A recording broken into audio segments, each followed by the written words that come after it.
Hello everybody and welcome into my latest live broadcast.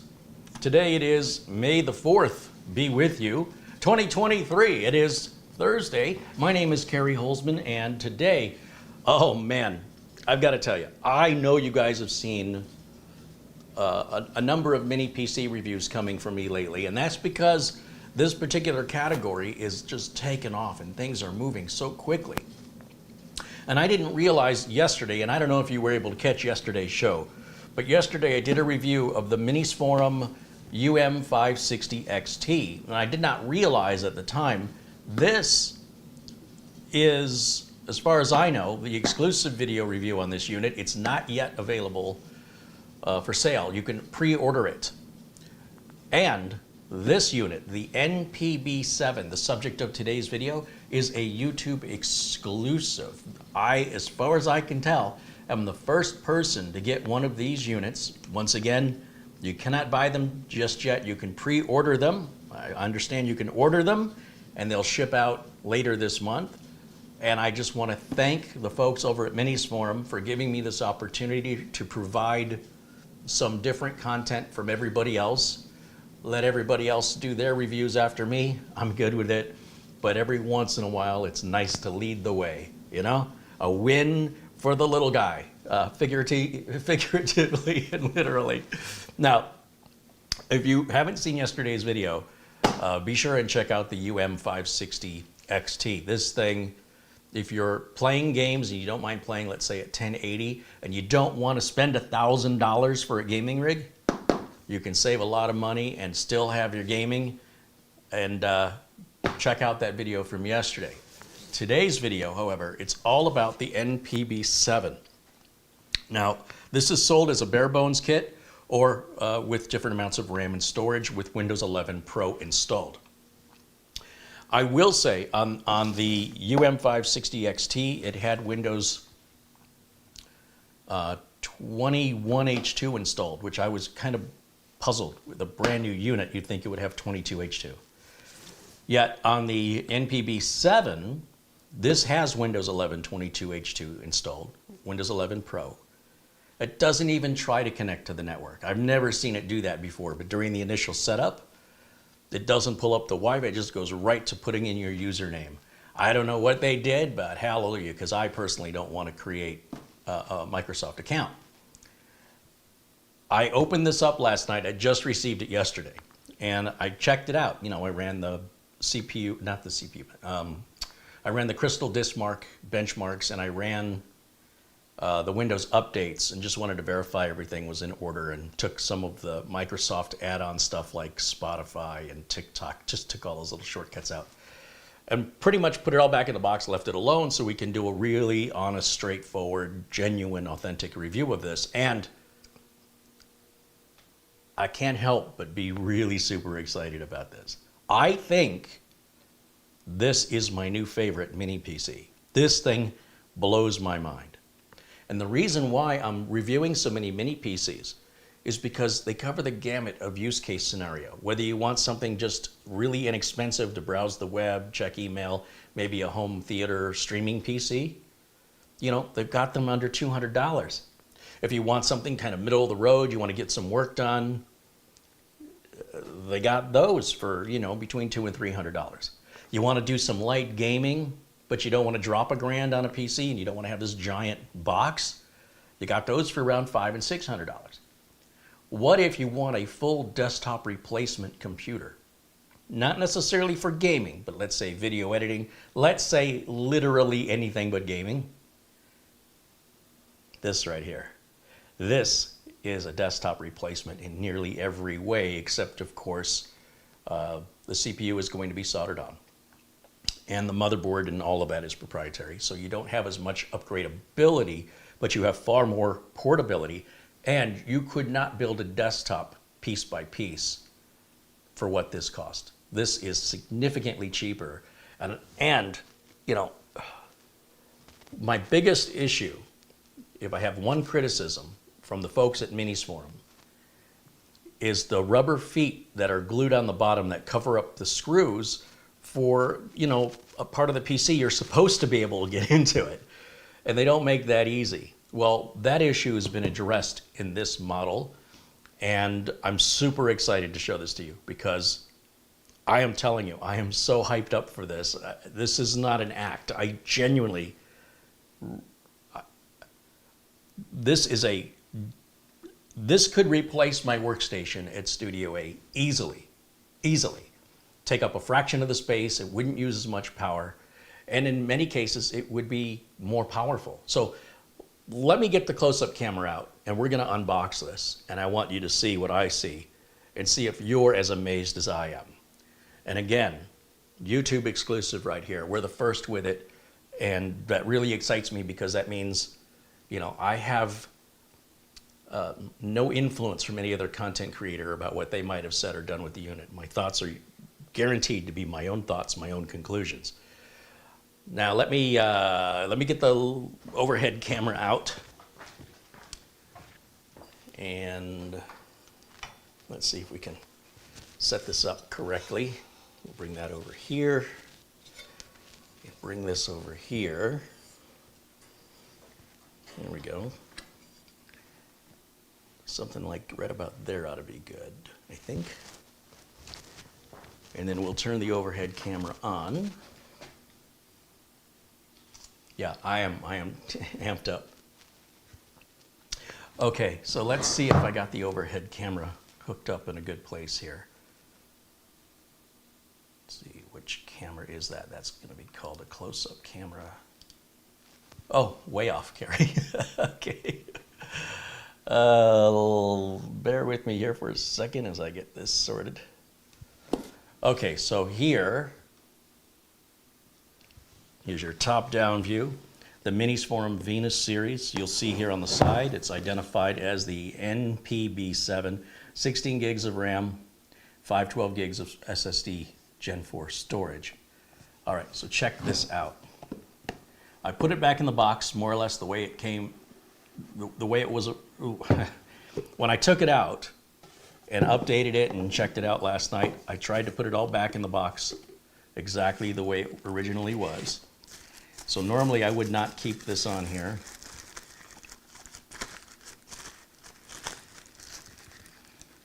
And that fits tight. All right, so there's our mini PC. Look at all of the I/O. Look at the USB, USB4, 2 Ethernet, 2 HDMI. We have, 2 USB4 there. We've got our power there. We've got a Kensington lock port there, a ventilation. And then on the front of the unit, we've got USB Type-C, 2 USB Type-A, headphone, microphone jack, power button, reset button, and I guess that's probably a dynamic microphone right there. Now, you want to get into this thing, and you know what else is in the box, right? We're going to get into that, but do you see the little fingers? They're pointing to the corners. If you want to get into this, you just push down and lift it up. What? What? You don't even need a screwdriver, and look what's inside. Look what's inside.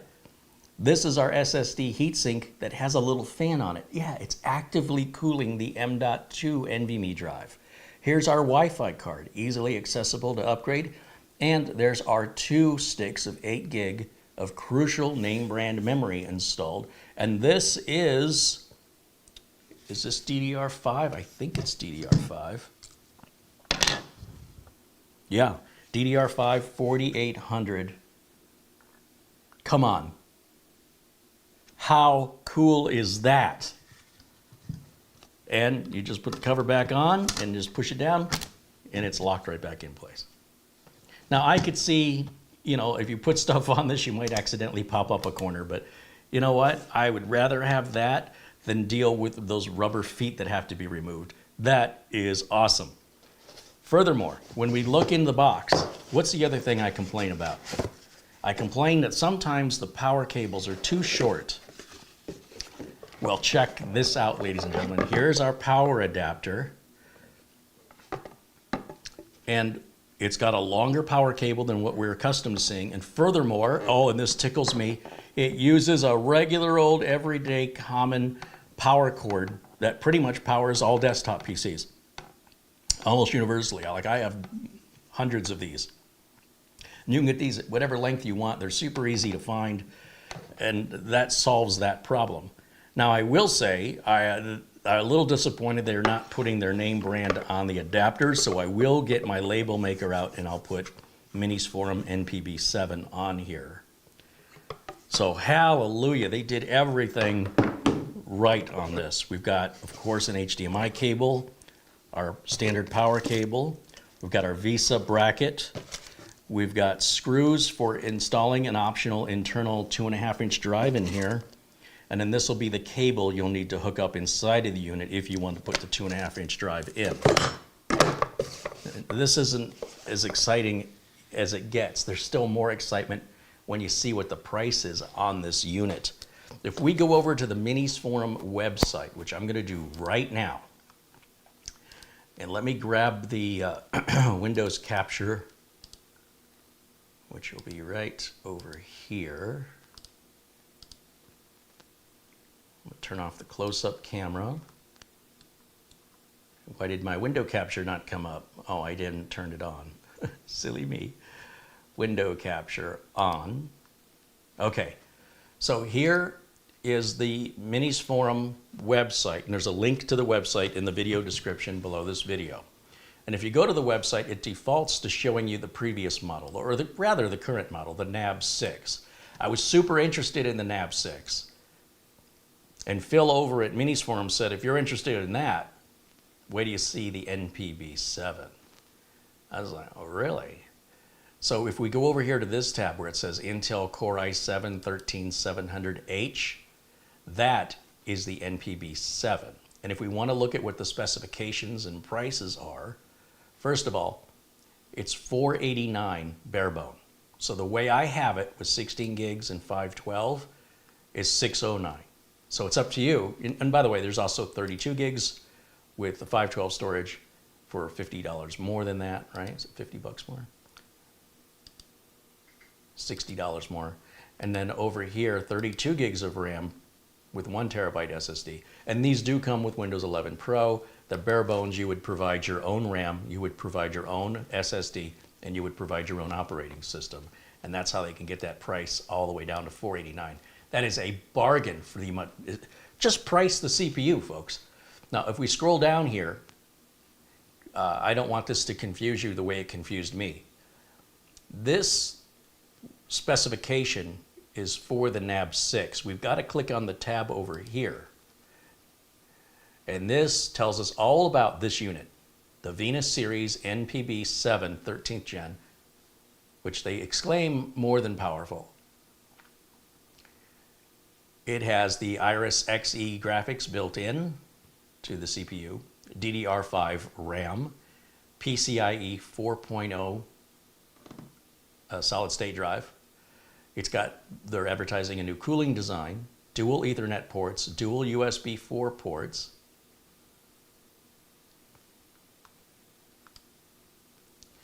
This thing, are you sitting down? It has 14 cores and 20 threads and can hit 5 gigahertz. Are you kidding me? Not only that, it supports AV1 encoding. So hello, great for video editing. And if we keep scrolling down here, you can see as we go from one generation of processor to the next, it's an average of about a 10% difference. And that's what you can expect without having to see any reviews. If a new processor comes out and it's the same model, like let's say it's an i7-12700 versus an i7-13700, and the only difference is that one's a year newer, one's one model newer, it's on average 10% faster from model to model. So if we were to compare this to a model from 3 or 4 years ago, it would be 30-40% faster. Gets into a little bit more detail about the PCIe 4.0 and the active cooling that's on it. And shows here how you can open it, that I've already demonstrated, because I think that's really, really cool. And let's keep scrolling. Yeah, there's a close-up of the SSD cooler. Yes, you can run 4 monitors at the same time off this little guy. It's no big deal. It's no sweat. It easily can handle 4 monitors simultaneously. Plus, you've got the dual network interface cards. Look at all the USB ports, USB 4. Now, I don't have anything USB 4, but I guess I'm ready for it. USB 4 can do a total of 40 gigabits per second maximum performance. And of course, it's backwards compatible with USB 3, 2, and 1. On the back, it's a USB 3.2 Gen 2 Type-C. Sorry, this is the front, rather. That's our dynamic microphone right there. USB 3.2 Gen 2 Type-C right next to that. USB 3.2 Type-A, got 2 of those there. 3.5 millimeter audio jack, our power button, and our clear CMOS button that's recessed. You'd need like unfolding a paper clip to do that. Now, on the back of the unit, we've got 2 more USB Type-A's. These are 3.2s. We've got an HDMI port, and below that, another USB 4, that's Type-C. Both of the LAN jacks are 2.5 gigabit Ethernet ports. Back on the other side, pretty symmetrical, HDMI and USB 4 Type-C, and then the input for our voltage. I mean, what more could you possibly want? I shouldn't ask that because you guys can be pretty demanding. I've got to tell you though, honestly, this is a desktop replacement all day long. And you see they're saying orders placed after April 28th will begin shipping in late May. So as far as I know, they haven't started shipping these yet. We're still in early May. I am super excited about that. I just think this thing is amazing, but we need to plug it in and see how it works. Let me go back over to camera 1, which is right over here. Yeah, there's camera 1. And then let's get the overhead camera out of the way. Put that. It's so tight. I have to come around here to move this arm. It's kind of a flaw in its design that if I loosen it there, it wants to fall straight down. So I have to loosen it, move it, and then tighten it again. But that's a different story. All right, let's get this hooked up. I can't wait for you to see this. I love the fact we're using a standard PC power cable on that. Oh, so wonderful. I love the fact to open it, I just tap on there, lid comes off. And then I've got all the goodies right there. Super easy access, no tools required. Upgrade your SSD, upgrade your Wi-Fi, upgrade your RAM. You don't need any tools. Well, I guess you need a small screwdriver to do the SSD and the Wi-Fi, but not the RAM. Okay, let's get this plugged in here.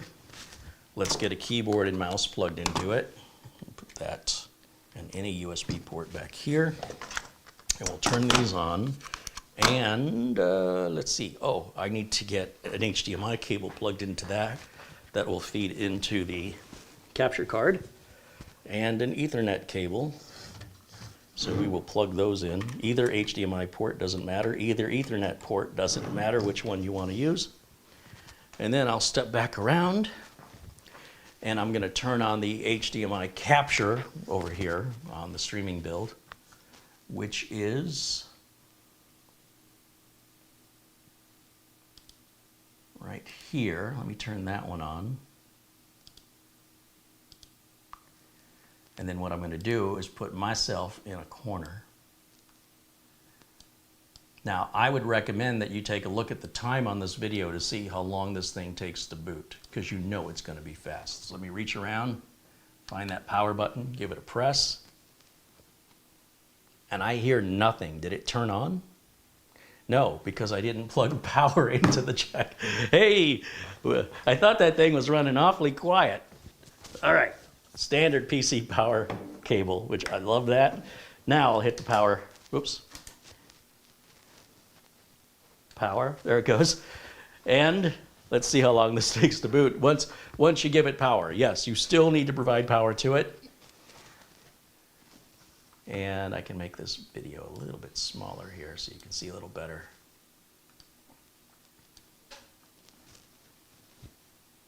And here we go.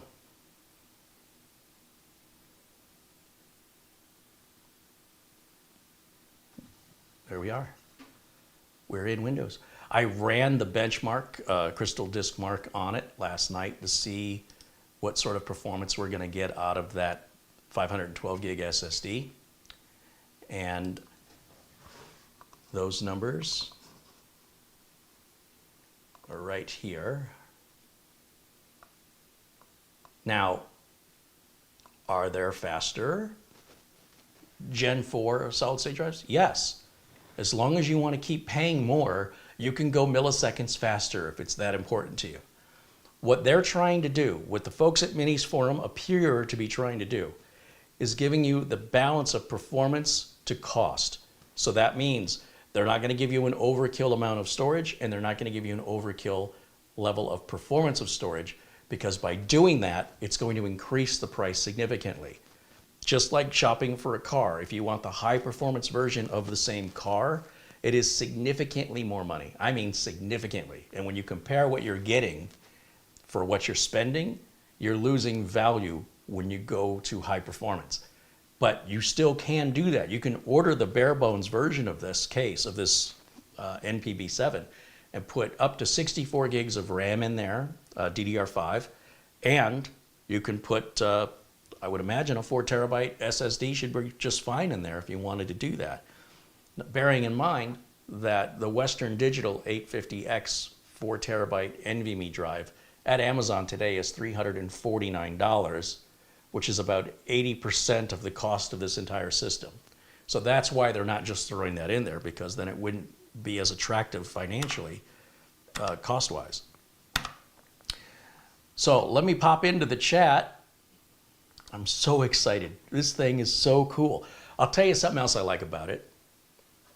I like that it's a different color. It's not the same old, same old. I like that it's different. Now, just because something is different doesn't automatically make it better. But I will say, if something is better, but it looks exactly the same on the outside, it doesn't get my juices going. I'm like, okay, well, you know, this is just a reiteration, a reworking of a previous model, and maybe it's got a faster generation processor, maybe it's got faster generation USB, but that's all internal. Everything on the outside looks exactly the same. That doesn't excite me. So you will notice I like things that are different, whether it's that spaceship build or the tube build, whether it's the Xenos G3 case, whether it's that Alzheimer's case I showed on the hot dog build. It's different. I love different. I'm drawn to it. And when it can be different and be better at the same time, and I mean better in every way, well, in a lot of ways, I should say. Not only does this look different than any of the other Minisforum PCs, it uses the standard PC power connector. It doesn't require screws to open it up, and it doesn't require you removing rubber feet that are glued on. Bravo, bravo. Now look, everybody's got different wants and needs. I'm not suggesting that Minisforum should remove the rubber feet or find another way, because there are some people that prefer that. So kudos to Minisforum for making the variety of PCs that can accommodate any individual's particular preferences, right? Having this processor in here that has 20 threads in that little box, holy cow, DDR5, this machine should easily last 10 years, easily. Plus, as I mentioned, when you're buying it with the RAM and storage already installed, you're getting Windows 11 Pro pre-installed on it. And it's pretty much just an OEM version of Windows 11 Pro. Any sort of bloatware, if that's what you guys want to call it, is whatever Microsoft is putting on there. That's not coming from Minisforum. It's not like what other system integrators do when it comes to making deals with antivirus companies and other companies to shove their software down your throat. This is just Microsoft's standard add-on stuff to Windows 11, whether it's educational, Minecraft, whatever that means, or links to ESPN, eBay, Spotify. I usually remove Microsoft OneDrive, and I usually remove or uninstall Microsoft Teams. But again, anybody could easily add that stuff. It's all free. That's about it for things that I remove, and then I go and grab all the updates. And I was pleased to see this had 22H2 on it already, and I was tickled that it didn't even try to attach to the network. When I fired this up for the first time, I don't plug it into the Ethernet, right? I just give it video, give it power, give it keyboard, and then let it do the first install, finishing the install of Windows 11. And it usually, when it doesn't detect a cable plugged in to the internet, Windows 11 usually then says, which of these Wi-Fis do you want to connect to if you've got Wi-Fi built in, as we do here. It did not do that. It literally took me right to creating a local account without me doing anything special. So whatever the people at Minisforum did to configure that, bravo, bravo, I say. Alex wants to know if I'm going to be making an Uncle Carey's Windows 11 optimizer. There is not one planned. We might be skipping right over Windows 11 and going into a Windows 12. Well, that's just a rumor right now. I don't want to invest too much time or money into Windows 11 until we get closer to the end of Windows 10. The good news is the Windows 10 optimizer does work on Windows 11. It doesn't cause any harm. There are probably some other enhancements that we can do to Windows 11, and probably some enhancements we're changing on Windows 10 that don't exist in Windows 11, like showing all of the icons in the system tray. That doesn't hurt anything by turning that registry setting on the way that I have it on Windows 10. But it's also not going to hurt anything, doesn't cause any damage. So there is no compelling reason to update the Windows 10 optimizer because it already works with Windows 11.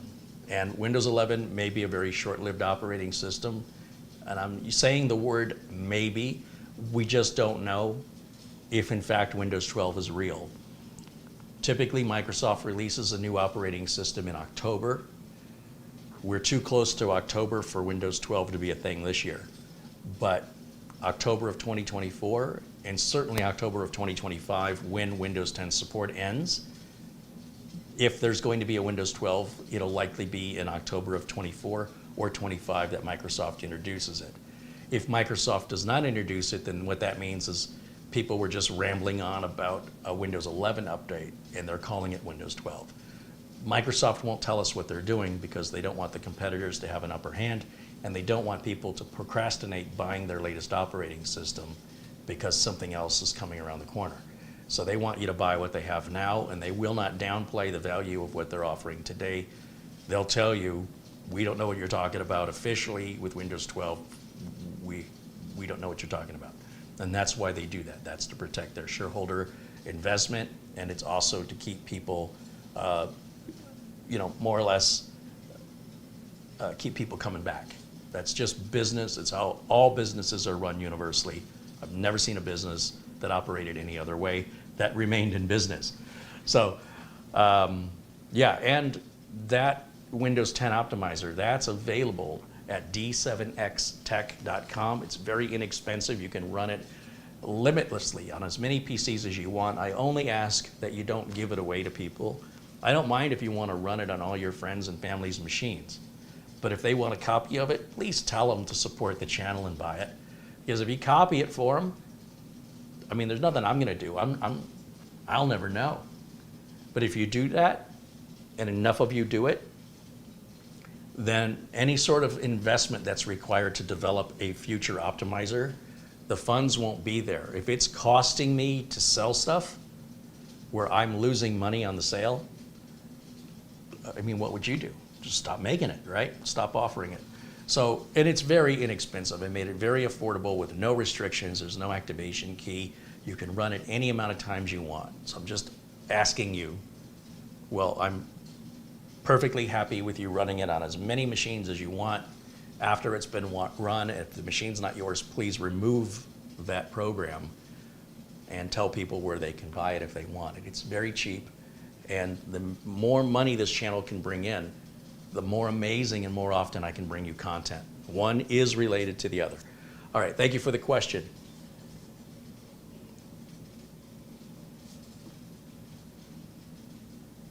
John Rogers says, I'm looking at my mid-sized computer case and I'm wondering why I need it.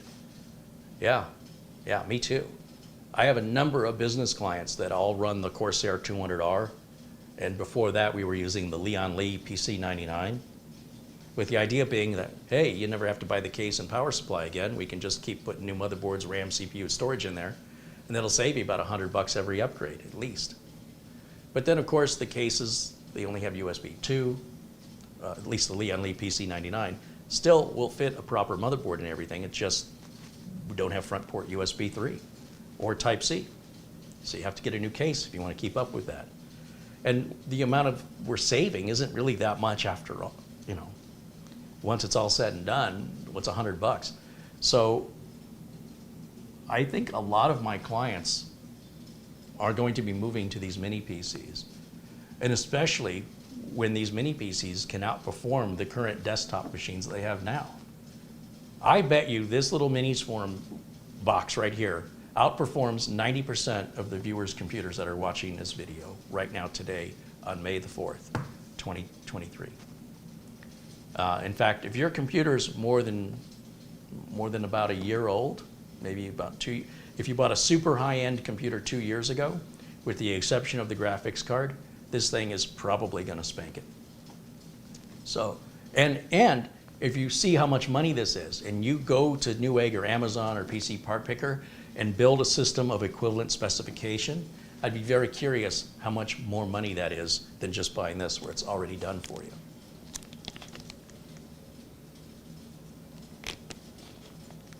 Tim Teal joins us, says hello. There's Icarena saying hello. John Rogers and Alex saying hello. Sarge Tech says hello. Steve Mercure says, I bought the optimizer twice as I managed to lose the original download of the installer. Still money well spent.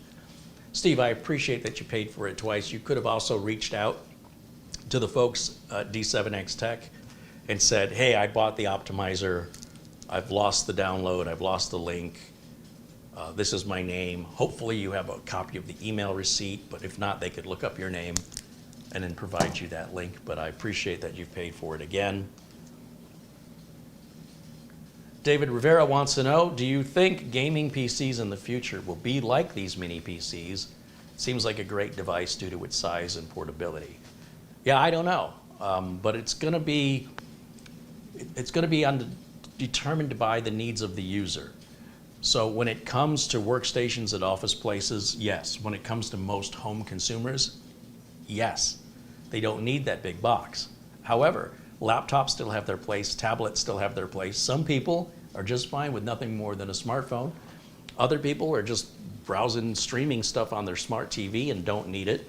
But there are gamers, and gamers need to be able to spend their money for entertainment. They spend it by the hundreds for new graphics cards, even by the thousands, so they can play games. And to have that ability to spend that amount of money to be able to entertain yourself with higher end graphics and more frames per second, there's always going to be a place for that, because the manufacturers of those specific items make more money per item than they do on the typical stuff people buy. This stuff outsells the gaming stuff by far. The whole gaming industry makes about 2% of the income of the rest of the computer industry. It's a very niche genre, and there's a high profit margin in it. So manufacturers, they love gamers. They want to sell them needless RGB. They want to be able to mark up the price of something by 30, 40%, even higher. Look at what NVIDIA is charging for their graphics cards now. The profit margin that NVIDIA is making on those GPUs, I imagine, is far greater than Asus makes on their motherboards, unless you're buying the high-end motherboards. If you're that enthusiast level, they're making more money from you, and you're spending it. And they love you, and the rest of us love you too, because you're making it cheaper for the rest of us for buying the regular stuff.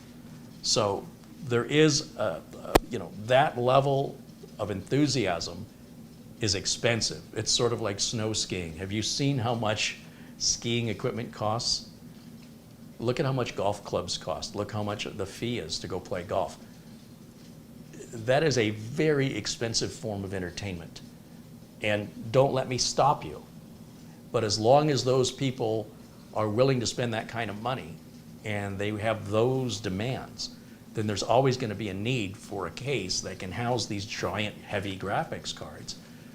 But those will become uncommon. Like when you go over somebody's house and they have a computer, you're going to be less likely to see a desktop computer unless that person is a gamer or they have kids who want to play games.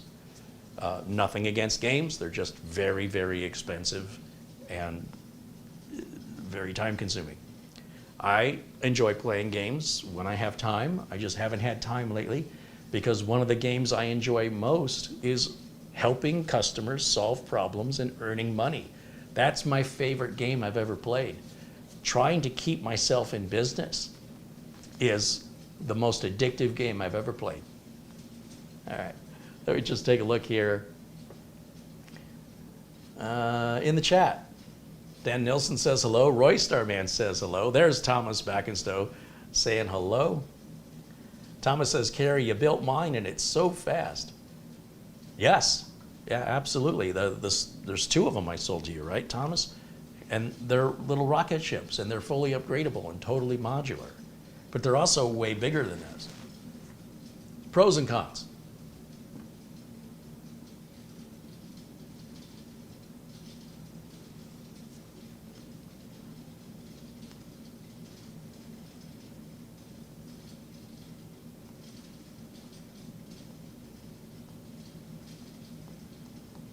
Roy Starman mentions with a USB4 port, you can add an external GPU to this. Good point, Roy Starman. This is true.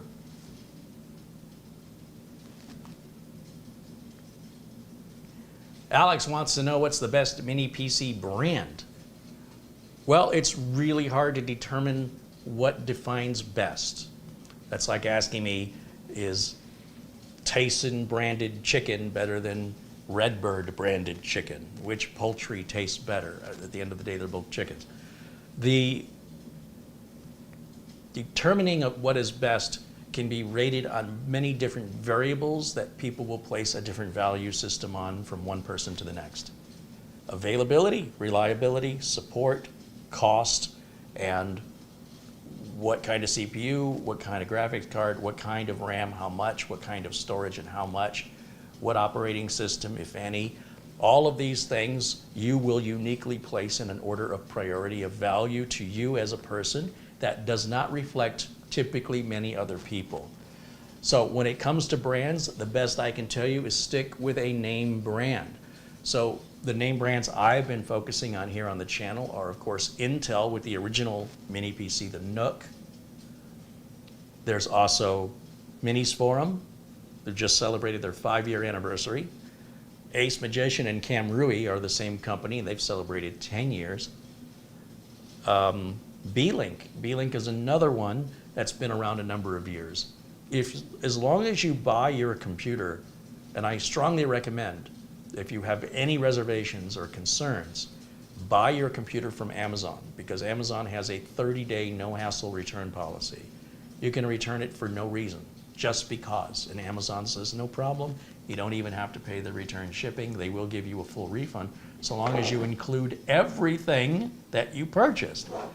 If you leave things out, then expect some money to get taken off for the cost of replacing what you left out, so they can resell the unit. Imagine how upset you would be if you bought a returned unit and it didn't come with the power cable or it didn't come with the power brick.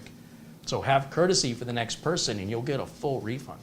But with regards to the brands, there's a lot of no-name brands out there like BMax, Geekom. We did a Geekom review and it was really, really good. We did the IT11 Air, which is almost identical to the Intel Nook 11, but $100 cheaper. What kind of support are you going to get? Don't know. I really don't know. But I can tell you that there's a great value to be had here. And I would imagine that if the unit works without any problems out of the box, it's likely going to work for many, many years. Typically, if somebody has a problem with their mini PC, it's because it was mishandled in shipping. Maybe your delivery driver drop-kicked it to your front door. There's not much a manufacturer can do about that. But at least when you buy from Amazon, you have peace of mind, knowing you have 30 days to return it for any reason and at no cost. So then it really doesn't matter who the manufacturer is when you look at it that way.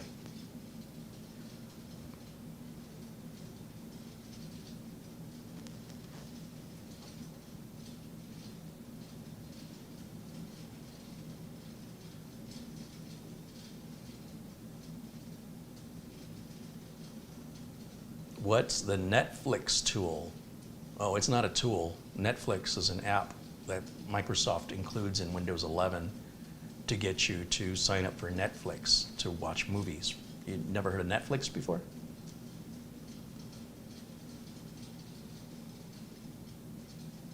Eric Lopez said, I'm using a Dell Inspiron 2330, which is an i3-2120. That's a second generation processor from 2013. Wow, that is old. That's really old. Mark Gaines says, Carey, check your email. Well, absolutely, Mark. I will check my email right now. Let's see. Let me see. Oh, I missed a couple of things here. Mark Gaines sends a $25 Amazon gift card. Yeah, that's so awesome. Thank you, Mark. And $10 comes in from David Coleman. He says, hey, Carey, Captain Blinsky here. I am all excited too. Here's a tenner for the channel. Thank you, Captain Blinsky. Thank you, Mark Gaines. You guys rock. Thank you for helping make these channels possible, or these videos on this channel possible. Mitch Morrison just texted me and said, May the 4th be with you. Back at you, my friend. I guess he's taking a motorcycle ride today. It's cooled down a little bit. We're in the mid-70s today. And yeah, have a safe motorcycle ride, Uncle Mitch.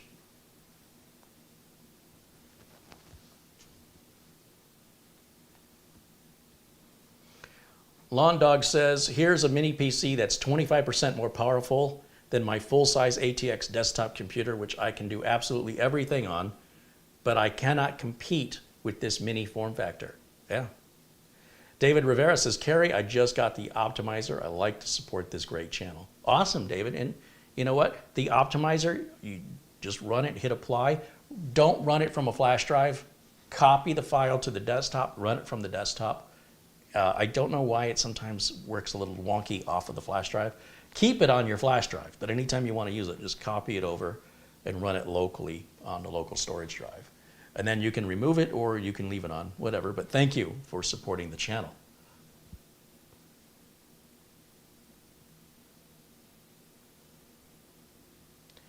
Sean Gallagher said, I've bought so many Samsung NVMe and 2.5-inch drives that I sent an email to Samsung telling them how many I bought. And they sent me a free Samsung 990 Pro 2 terabyte for free. Wow. Everybody's going to start sending emails. That's awesome. Oh, he's asking about the Netflix tool, not Netflix. I see. So some people have problems networking Windows on a peer-to-peer network. There's a lot of settings that are disabled by default to keep your computer safe online. And so if you want to share files in printers, then you have to adjust a lot of different settings within Windows and verify certain services are running and the workgroup names and on and on and on. And so all the Netflix tool does is it adjusts all those settings so that you can share your printers and files and resolve browsing issues and common Windows networking issues. That's all that is. Sorry, I thought you were asking about a Netflix tool. I was saying, what's he talking about? So thank you, David. Thank you for clarifying that for me.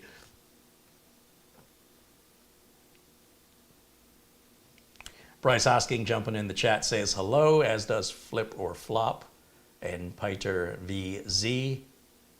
Bruce Lucas says that thing runs circles around my desktop. Joshua C. says, happy Friday Eve. That's optimistic. Good to see all these live streams this week. Yeah, well, I'm just trying to get myself caught up, you know. There's so much work here to do as usual. And in this one, this really should have been a Friday review because this is a Friday caliber. You know, I tried to make the Friday show the big show, but I just couldn't wait. I had to do this today. I just think I am so impressed for all of those reasons I've already talked about. And of course, I can use it to stream. I mean, I've already shown that yesterday. Just plug in a USB capture card and I got myself a streaming computer. Charles says, keep them coming, Carey. They're all very interesting. Well, thanks, Charles. Appreciate you. We can run, let me see, let me grab my utilities flash drive and let's copy over, let's see. We'll copy over the Cinebench test. Remember how that ran yesterday on the Venus Series UM690 XT? Let's see how it compares to this, because this thing is a monster. Let's find out what happens. This is all live, unscripted. I've never done this before. I don't know what's going to happen, but I expect the results are going to be impressive. So let's go back over to the desktop. And let's see, I have to go full screen on my side of things. There we go. And we want, we'll close that.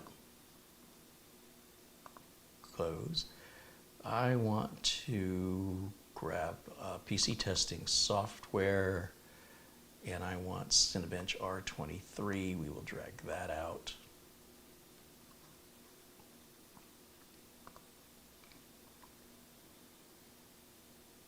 You can download Cinebench R23 and run this on your computer if you're curious how your computer compares to this one.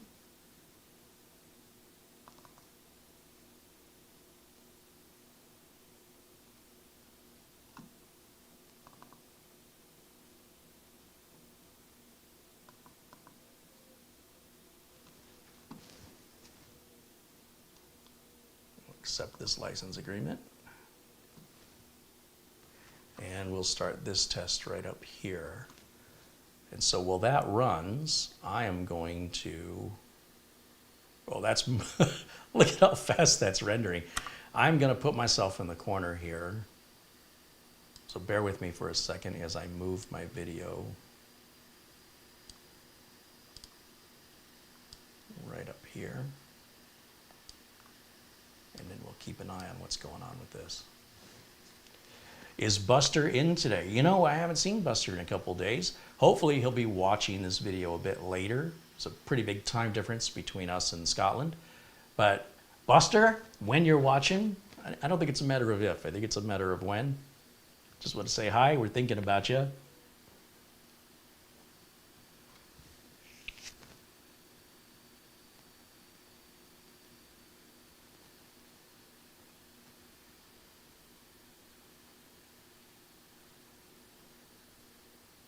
Does anybody have any questions or concerns about this mini PC or others? I'll be happy to do my best to provide an answer.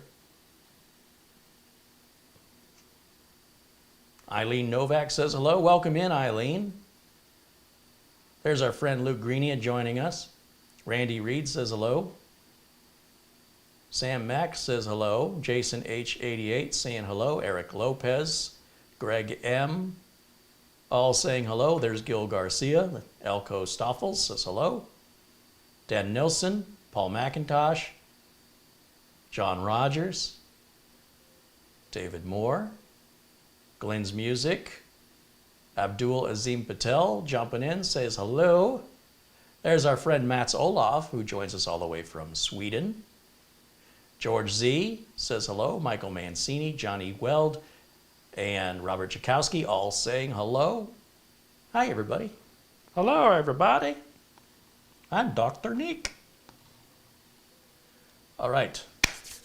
Ian McGregor says hello. Hello, Ian. Adib Ali says, what is the difference between the B and Z series chipsets? Which is better for business use, or does it depend on the type of CPU? Yes, there is more to just B and Z. What typically varies between B and Z are the number of USB ports, the number of M.2 slots, the number of SATA ports, and whether or not you can overclock the system. So Z is like your enthusiast level. It's going to give you a bunch of I/O, input, output. You're going to have your most amount of M.2. You're going to have your most amount of USB. And you will have the ability to overclock a processor. On the other hand, if you want to save about $100, you can get a non-Z board, such as the B board. And the B board will have fewer USB ports, fewer M.2 slots. Or the M.2 slots may be one that runs at 4 speed and one that runs at 2 speed, at half the speed. It depends, it varies via which specific chipset we're talking about. But in general, that's what you can expect. Costs you less, you also get less. But if it's something you're not using anyway, is it really less?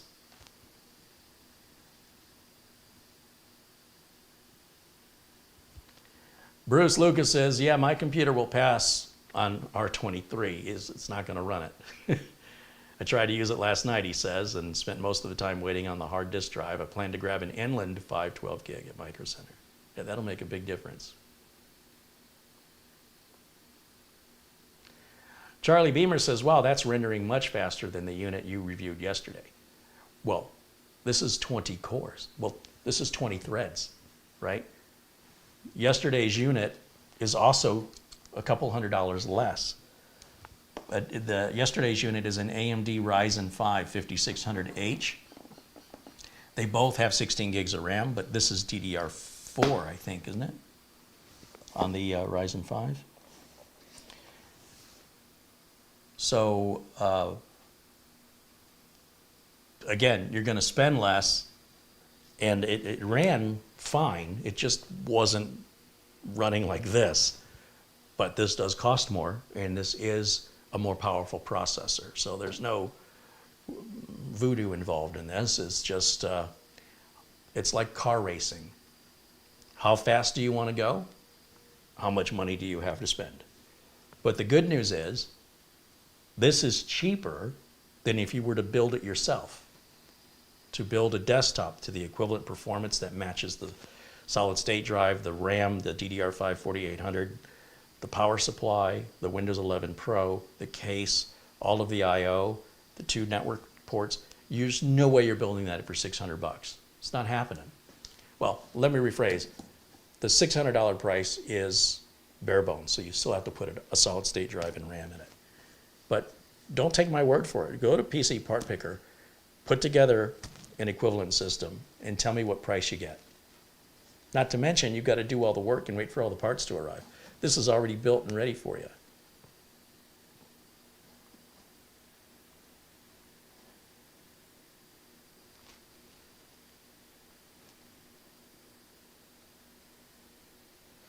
Poorly Boy said, yesterday's Mini looked good, but this one blows it out of the water. Well, that's why, so some people are very simple-minded. I'm going to call them simple-minded, where they go, all you're doing is reviewing Mini PCs. Okay, you're not paying attention, if that's what you think. These Mini PCs are so different from one another in what they can accomplish and how much they cost and how they're equipped and what's possible with them, that, well, a couple of them may be similar. There's some very massive differences that justify the time spent to really look at the differences between them. Because if all you're looking at is this case it's in, if you're judging the book by its cover, so therefore, why do we need to have so many books? They're all different. Some books are biographies, and some books are educational, and some books are historical, and some books are entertaining, and so, and on and on and on and on and on.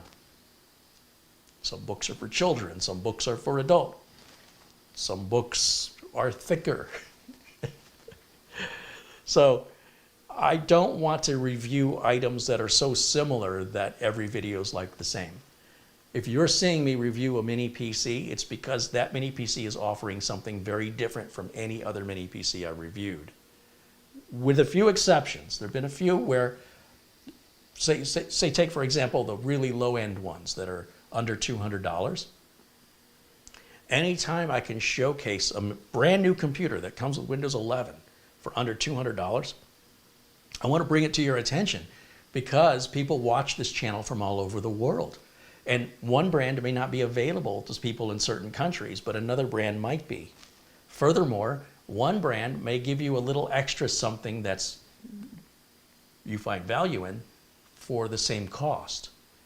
So when it comes to those really low-end budget machines, I try to cover as many of those as I can because I know, statistically speaking, I'm going to be responsible for selling more of those. People are more likely going to drop $150, $200 on a machine more often than dropping, say, $600, $700, $800 on a machine. However, those $150, $200 machines, they're going to be obsolete within 3 or 4 years.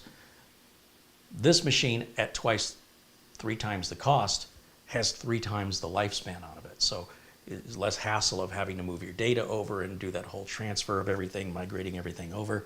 And of course, I'm talking statistically. There's always exceptions. Things can fail. No matter what you do, things can fail. Power spike can hit your house and fry the board.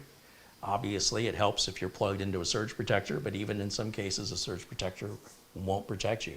But I don't see any reason why a machine like this wouldn't be useful for the next 10 years.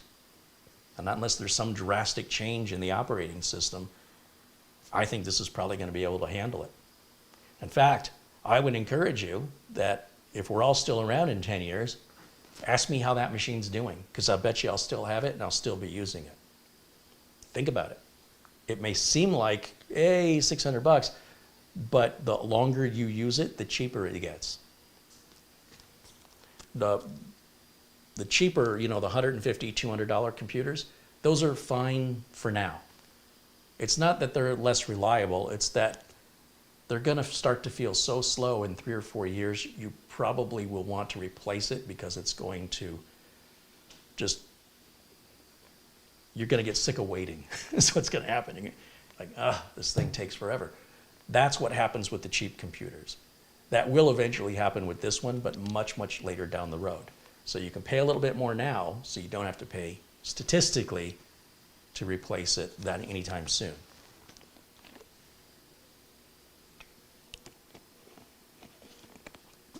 Lawn Dog says, it's a great point about choosing your own parts to create this particular type of mini PC. At this price, all you have to do is choose your NVMe drive of your choice and install it. Well, and the RAM, right? If you get the bare bones, you got to buy the RAM too.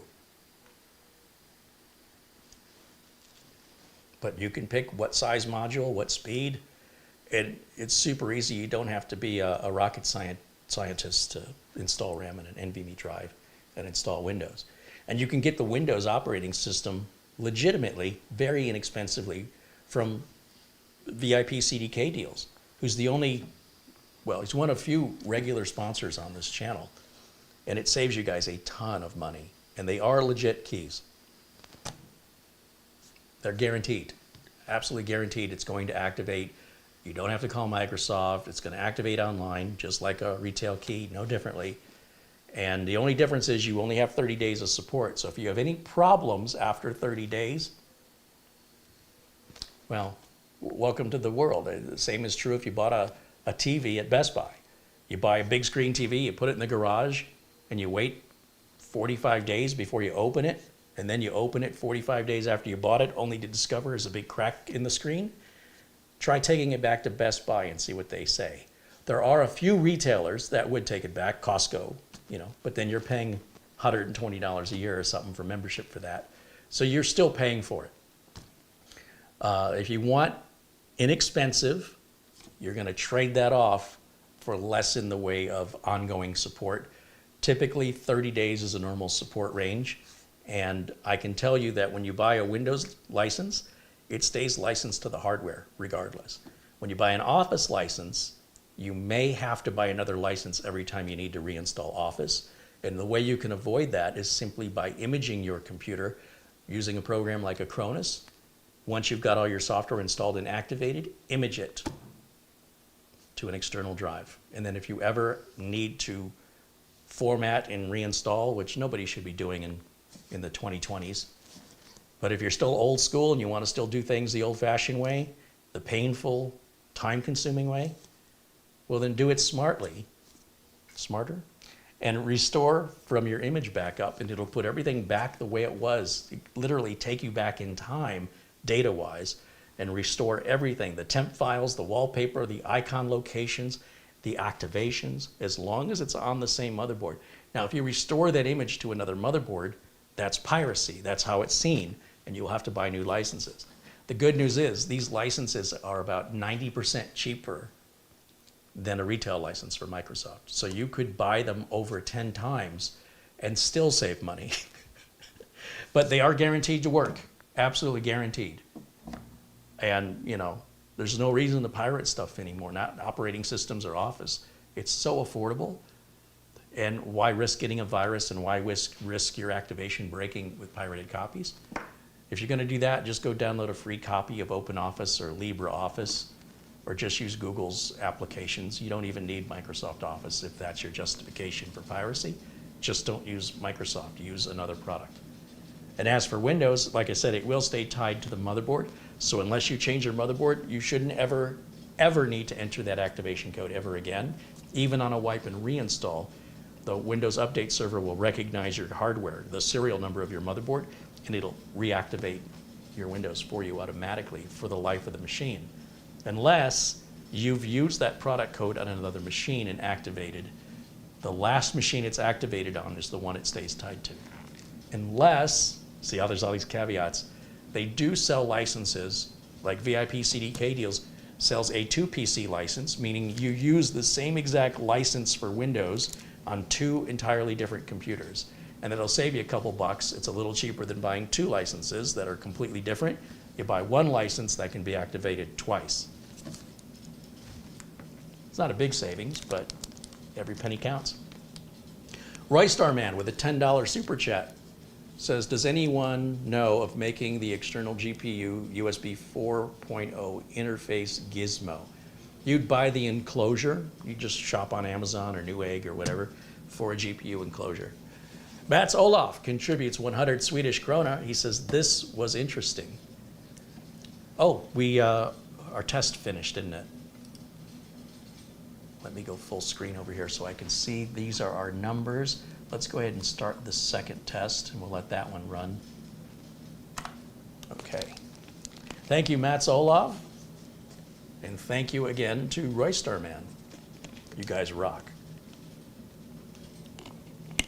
Do keep in mind that everything you see on my channel, whether it's this copper keyboard, whether it's a tool or Lazy Susan or the camera stands, all of that stuff I buy from Amazon, and I have a little Amazon store.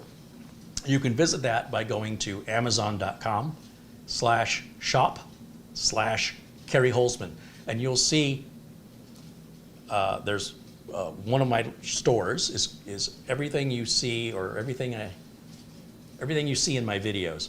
There's over 130 items in there, from the flash drives to the keyboards to the cabling to the cameras to the microphones, everything.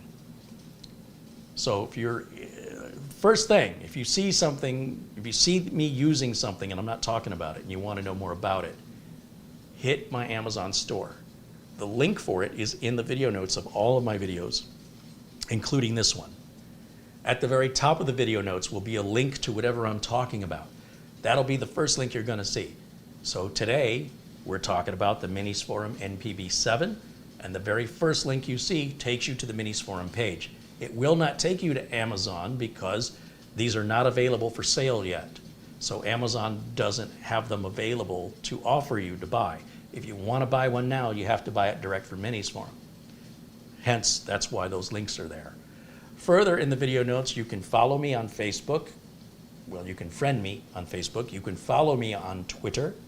You can also, what else do I have links for? You can get a discount on RoboForm, password managing software. That's all year round. You can get a discount on Acronis. I have to verify if I just worked out with Acronis to offer a full-time discount all year instead of just the once a year offers or twice a year offers we've been doing. This will be not as aggressive of an offer, but it'll always be there. And then, of course, my Amazon store. I feel like I'm forgetting something. Oh, and links to the Windows 10 Optimizer and the Netflix tool. Yeah.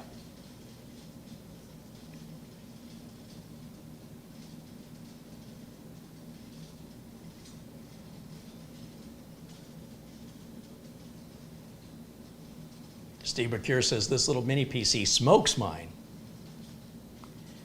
Glenn's Music said, maybe it's just me, but that first link doesn't work. Oh, I could have typoed it. That happens. Let me take a quick look, and let me pull up this video so I can pull up the video notes. try to double check it. Sometimes the phone rings or I get distracted and it doesn't get finished. Let's see, here's the first link. No, first link works fine. Yeah, I just ran it just now.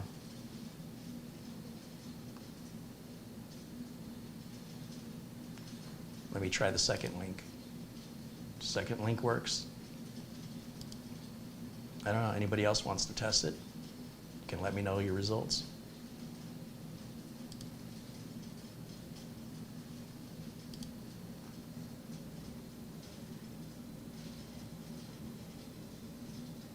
Adiba Lee wants to know,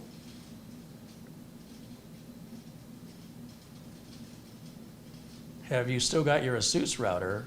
I have a TP-Link Archer C8, however, I'm looking to upgrade as I need one with better range. I've been told ASUS are one of the best in the business. I do like ASUS. I would agree they're one of the best, but they're not the only one. The router I'm using right now is a Netgear Nighthawk RAX12. I didn't find any value going to 6E from TP-Link, ASUS, or Netgear. And I do like that with the ASUS, many of the ASUS routers, you can put them into a mesh mode. None of the Netgear routers allow that unless it's a mesh router. So that's a downside of Netgear. But yes, I would say TP-Link if you're looking for a good budget router without a lot of bells and whistles. ASUS if money's no object and you want a really good router. Or Netgear if you don't mind the fact that it doesn't have a mesh option unless you buy the mesh router. I've been using Netgear primarily. I've got an RAX12 here in its Studio A. It's a 700R or something. But in the back room here, I've got 4 ASUS routers, and I will not hesitate to use them if I need them. Now, lots to choose from there. Just saying you want to buy an ASUS router, you still have a lot to choose from. Lawn Dog said, I give thumbs up on my purchase of the rechargeable air duster you use. It's great for cleaning computers and keyboards and also for cleaning refrigerator coils. It's got lots of air power. Yeah, it is surprisingly powerful, the cordless air duster here, and you're not spitting out harmful chemical into the atmosphere, and it doesn't get cold as you use it and the pressure starts to go down. And if you tilt it sideways, a chemical doesn't come out that stains and can leave burns on your skin. Now, this thing is fantastic for all those reasons and more. With the lithium-ion battery, it stays charged. Like, I don't remember the last time I charged it. It's fully charged and ready for me anytime I want it. And to charge it, it's just plugged into a USB port of any computer, and the little orange light will come on, and when it's charged, I think the light turns green or it goes off. And then you can sit it on a shelf for 2 months, and when you need it, it'll still have a charge on it. It's gotta love lithium technology.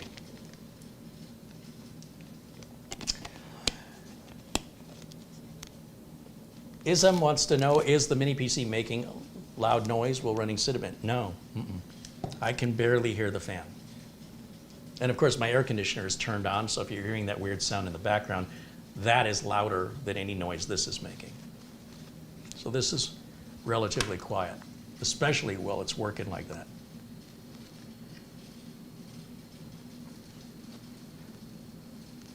Alco says he's got a Cinebench R23 with 33,406 points on a Ryzen 9 7950X at ASUS Crosshair X670E Hero. He's got G-Skill DDR5 6000 RAM on an ROG Strix 3090 24 gig over OC version graphics card. So here's the question, Elko.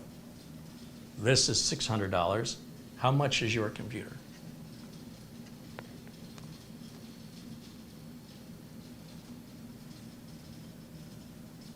Joshua says, I need the link for that blower. Once again, anything you see on my channel, you'll just go to amazon.com/shop/CareyHolzman. Here, let me show you. Let's do it live. Let me open up a new tab and let me bring up my window capture.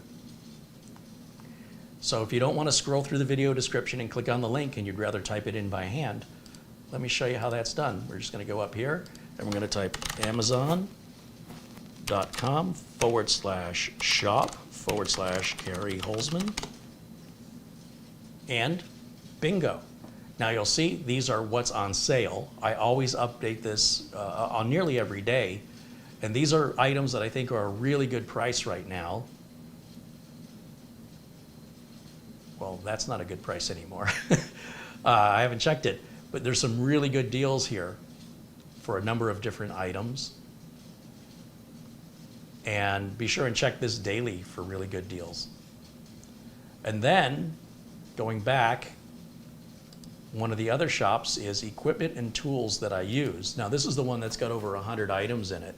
And on this, you can see everything from cables and portable monitors to surge protectors, the sound stuff.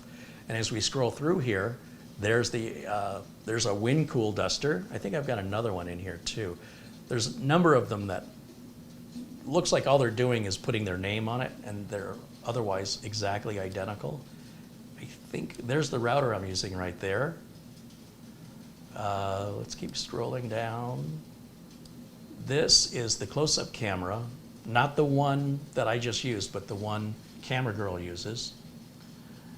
Let's keep scrolling. I think there's another duster. Yeah, so this is the one I have, and I think the reason I've added two is that this one was sold out, and people were like, hey, is there another one?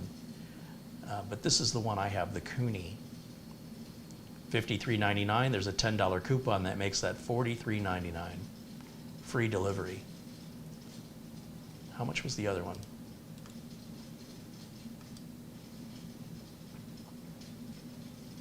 Yeah, apart from the name that's put on it, they're basically the same. $59.99, 20%. So 10% is $6, let's say. Double that would be $12. $12 minus 60 would make it $48. Free shipping. Yeah, they're basically the same unit. It's just the name of it's changed. 6 of one, half dozen of the other.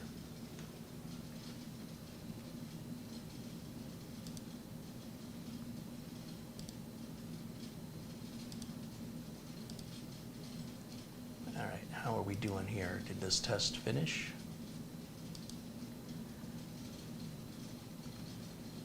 Still running.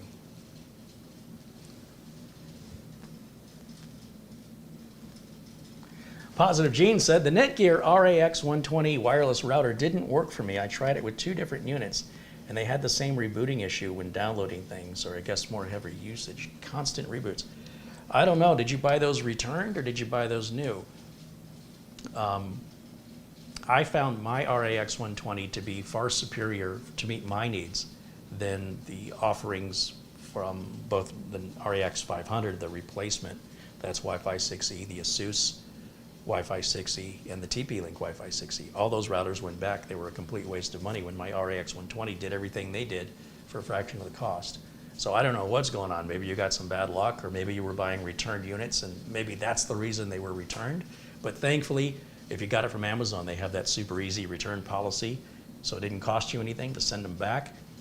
And yeah, if I was in your shoes and I had that example, I likely would not use the RAX 120 either.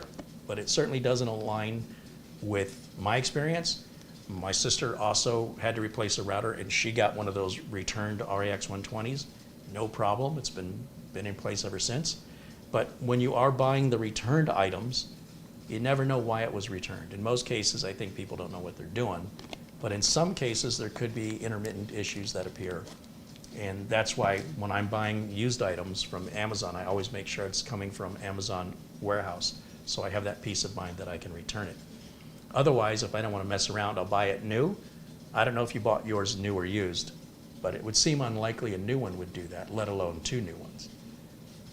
But definitely, if they were new, and they both exhibited the same behavior, I don't know. That's a little too coincidental. I'd start wondering what kind of power issues you could have at the house. That's, to have 2 units fail in the same way, and the only common denominator is that they're put in the same location and plugged into the same wall outlet. I don't know, something suspicious about that. But if that's the reason to not use Netgear, totally get it. Try something from ASUS instead. See what works for you. I'm always interested to hear what real users' experiences are. That matters more to me than what a reviewer thinks. So I appreciate that you share that story with me. Poorly Boy says, Carey, can I buy from your Amazon shop in the UK? Unfortunately, no. I don't have an affiliate link in the UK. But thank you for asking.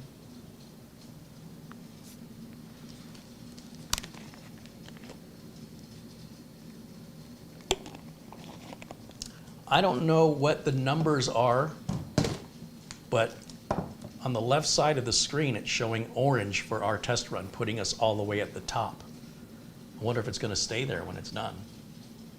Are we clearing out all of the default examples that R23 gives us? That would be impressive.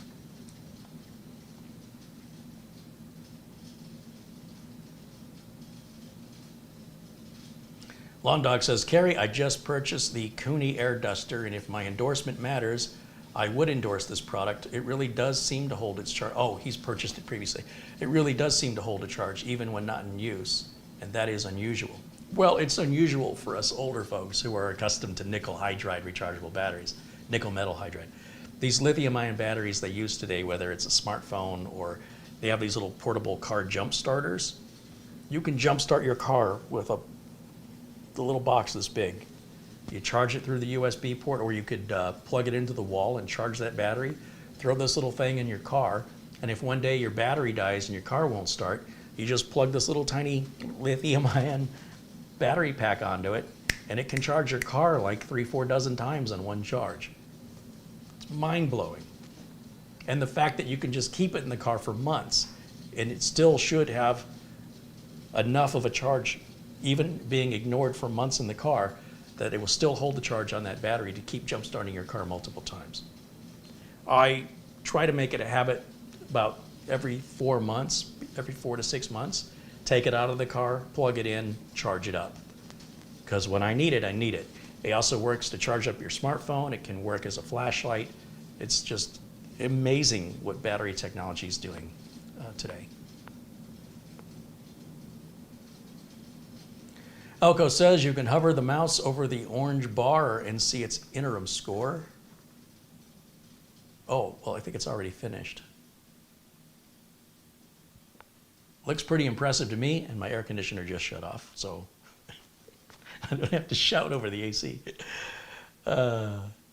Patrick says he got his car jump starter today. Yeah, those things are amazing, absolutely amazing.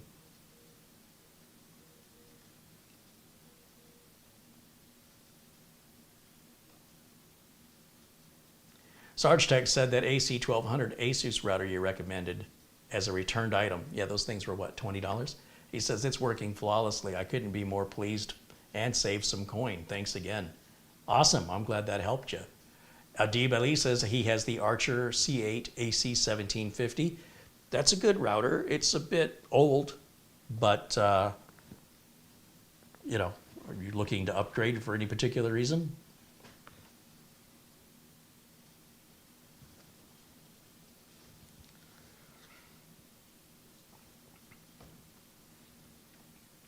And Patrick Rousseau said he used Uncle Carey's Amazon shop link to make the purchase of his jump starter. Well, thank you for supporting the channel. I appreciate that. You know, when you use my Amazon link, I can't see who's purchasing or where you're purchasing from. All I get is what was sold using my link, so it can calculate what commission I made off the total amount of sales for that day. And then they allow for 30 days for customers to return things, so they don't pay me for 60 days. So essentially, you have 30 days of sales where you've earned this much commission potentially, but then you have to wait 30 days additional for any returns to be subtracted from that. And then, so after 60 days, you get a check cut for what you earned 60 days prior for that month. Yeah, and that's why they do it that way. Andy Kane's popping into the chat, says hello. Elko says, I'm holding out on upgrading my home network until the end of the year. My ISP is going to upgrade the neighborhood to fiber optic. I wish my ISP would. Let me get out of full screen mode there, and let's go back to, let's see, I'll close that tab, and I'll close that tab, and I'll close that tab. Boy, I had a lot of tabs open. We'll close that one.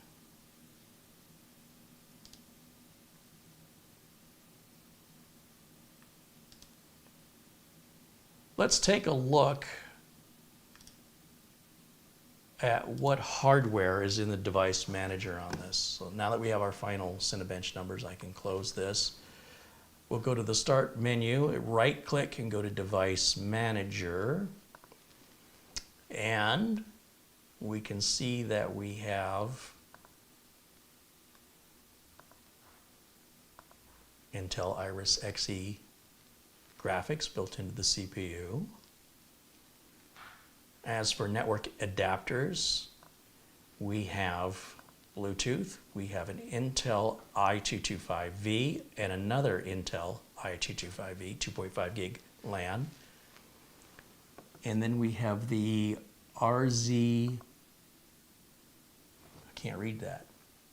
That's a Wi-Fi 6E. So this has Wi-Fi 6E, which is fantastic. And as for our USB ports,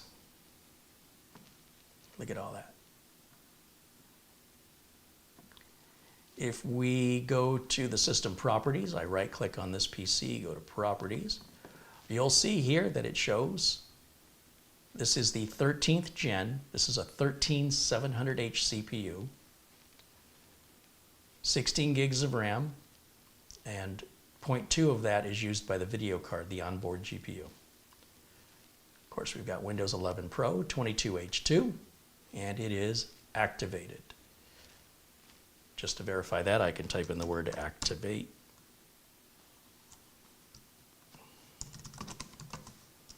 See if Windows is activated and active. Yep. And that's just how it was shipped, and that's how you could expect yours to arrive unless you order a bare bones unit.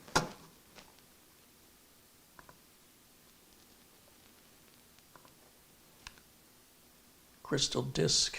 Do I have crystal disk info? Does it identify who makes the solid state drive? Let's take a look and see. I suspect it's going to be Micron. Oh, it's Kingston. All right, so Kingston's making the solid state drive.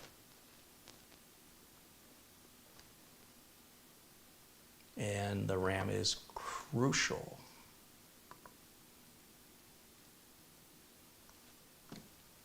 What else can we look up? What else do you want to know? I go back full screen on camera one.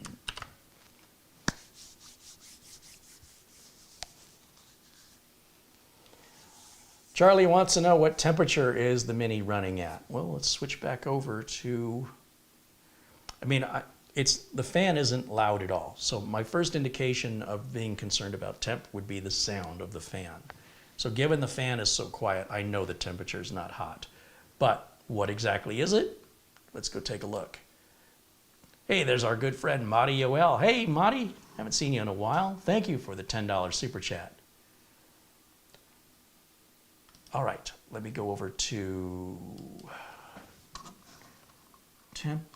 I don't have the temperature software, so let me grab my utilities. Flash drive is still plugged in. That's convenient. PC testing. Let's drag that out.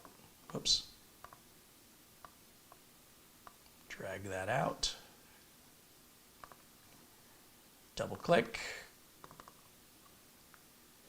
64-bit edition.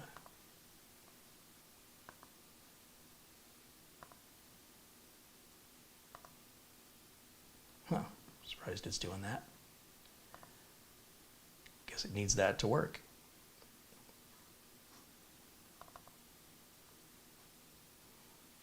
Oh, I've copied the wrong thing over. Hold on, I gotta fix that. Let me go back over here. Thought that was weird.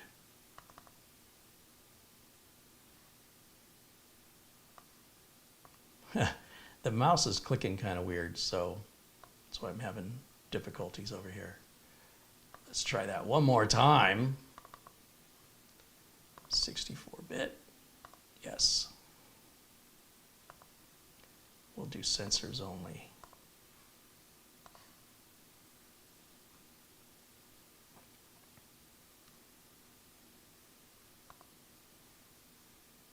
There's our temps.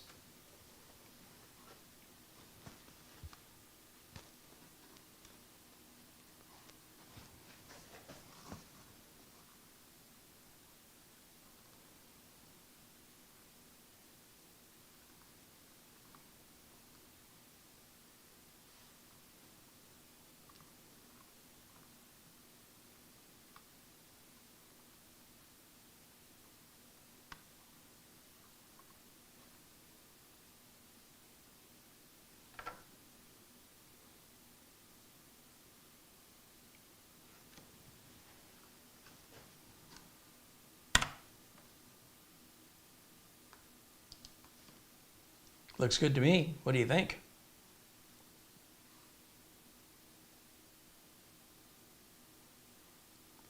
John wants to know, what were the temps when Cinebench was running? Well, we could do that again. Let's go back over. And let's see. We go back over to full screen over here so I can see. And Cinebench R23, 64. Oh, it's just regular. And we'll run that.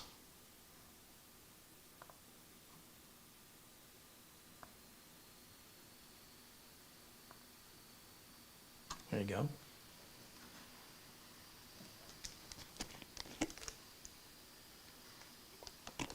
Kind of curious if where it's showing the clock speed. Starting to hear the fan start to get a little bit louder.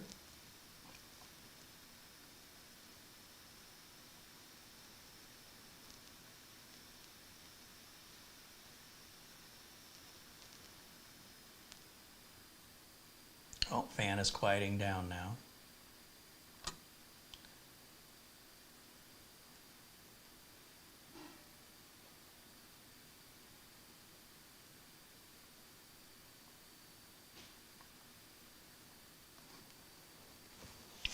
So far, we've hit a max of 82 degrees Celsius, but currently at 68 degrees Celsius.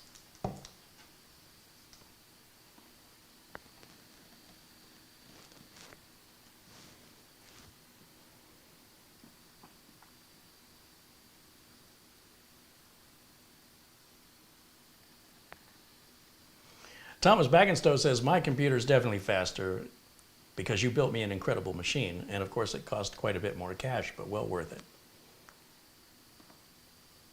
Okay. I'm glad you love the computer I built for you. I enjoyed building it, and it is a very good machine. I agree.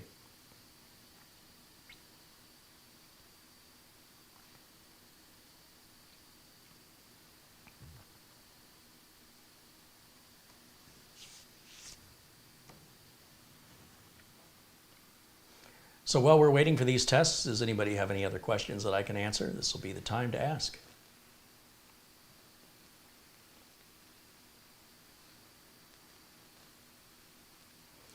Kevin Smith wants to know, would you recommend the Minisforum Mini PCs to your business clients? Yes, I would. Absolutely.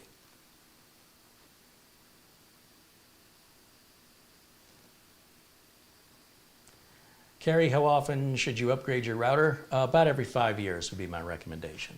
About the same as how often you should upgrade your PC.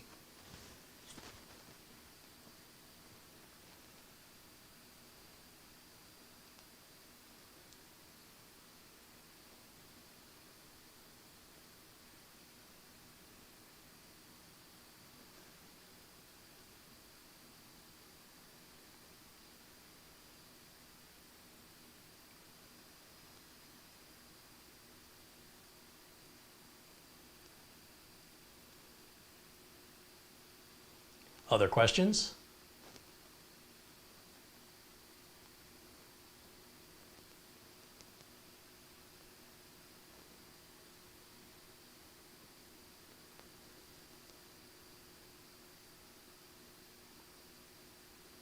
John wants to know, is it throttling? Can you move to the CPU and not the memory timings? I was just looking for that. Where is the CPU listed on this? Remember, I'm looking at it from quite a distance. It's like 10 feet away from me, so I'm having a very hard time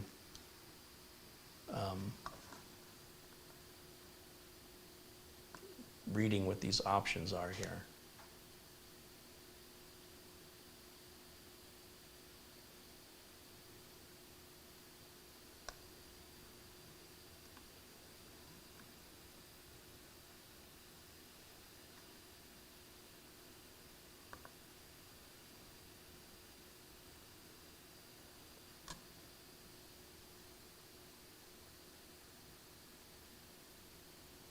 The CPU is going to ramp up and ramp down, not just because it's hot, but based on what the workload is that's being thrown at it, right? It depends if it's going to assign it to the efficiency cores or the performance cores, depending on what type of workload.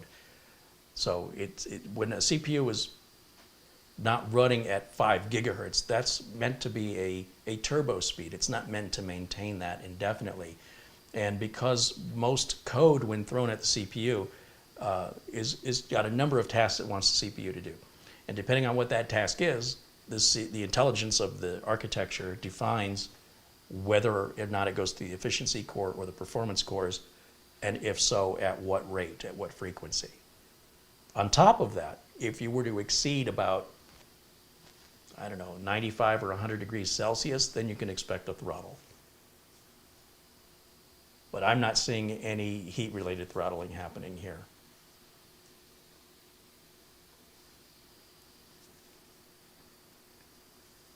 Tech wants to know, do you prefer Minisforum or B-Link when it comes to mini PCs? I do not have a preference you're going to find I'm not an absolutist, and I think being an absolutist is a foolish way to live through life.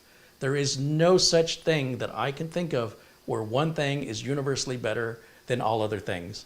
So depending on price, depending on need of the customer, depending on a number of variables unique to whatever that PC is going to be doing, in some cases I will prefer the Minisforum, and in other cases I will prefer the B-Link, and yet in other cases perhaps even the Ace Magician and Cam Rui.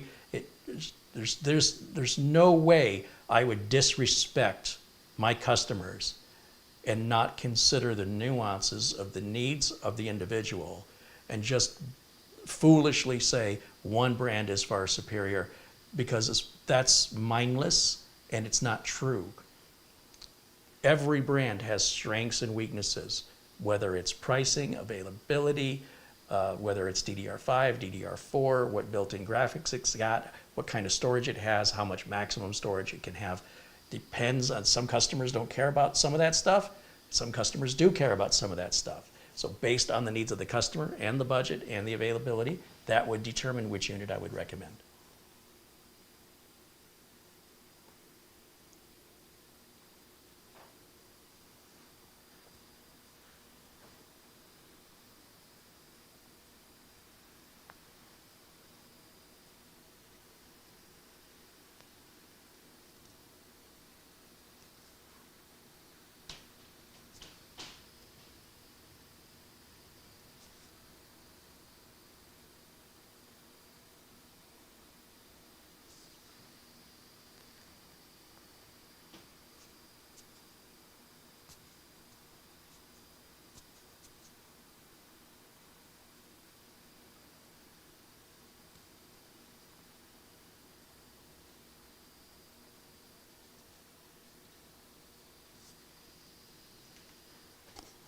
Any other questions?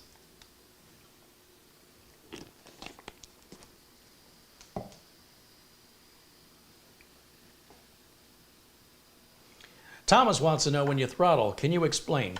Yes, if the CPU hits a certain temperature, what it'll do is start shutting down the cores in order to cool the chip off. Back in the day, Cadillac introduced their North Star engine, and the idea was that you were driving down the freeway at a certain speed, that it would start to shut down cylinders to save gas. So then you're only running, let's say you're providing fuel to 4, 5, or 6 of the cylinders instead of all 8, because you're just driving at one speed on the freeway. You're not going up or down an incline, and so it saves gas. That turned out to not work out so well in reality. However, that was the idea behind it. With thermal throttling, what we're doing is we're preventing the CPU from overheating and killing itself. So what it'll do when it reaches, each core will have its own temperature. All the cores don't run the same temperature. And if a core gets too close to burning out, there's a built-in protection. We call that a thermal junction or thermal throttling, where it'll shut that core down in order to give that core time to cool off while still utilizing all the other cores. So when you see that the maximum frequency on this chip is 4,000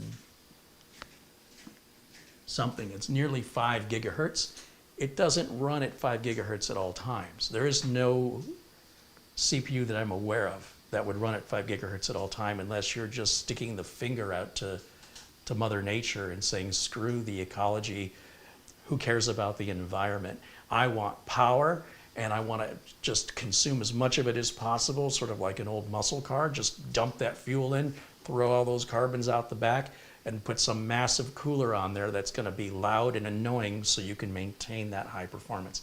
Instead, it's tackling it in a much more intelligent way, where when you need the performance during certain operational tasks required of the CPU, then the CPU automatically boosts up to take care of those tasks and then results back down. No differently than perhaps when you're trying to pass somebody in your car and you put your foot all the way down, it drops a gear or two and everything revs up really super high so you can accelerate quickly to make a maneuver, a quick maneuver. It's very much the same way. If you drove your car like that all the time, you'd probably go through a tank of gas very, very quickly, and it would be very hard on the engine, and your lifespan of that car before you blew the engine up would probably be significantly less as a result of treating it that way. So you don't always want to see that maximum speed at all times, because then you're going to have the problem of the cooling noise. And when you add heat, you add wear. And over time, with enough wear, you will have failure. So the idea is that they give it to you when you need it. This is also more environmentally friendly, and it's just a smarter, more efficient way to work than just dumping power into it, whether it needs it or not. It's sort of like, you know, when somebody's sitting at a light on their motorcycle and they're just revving the engine, they're just burning gas for no reason, maybe because they like the noise. Most people don't like the noise out of a computer. So, you know, revving it up for no purpose doesn't make any sense. So it's basically, it's a chip that was originally developed for laptops to extend battery life.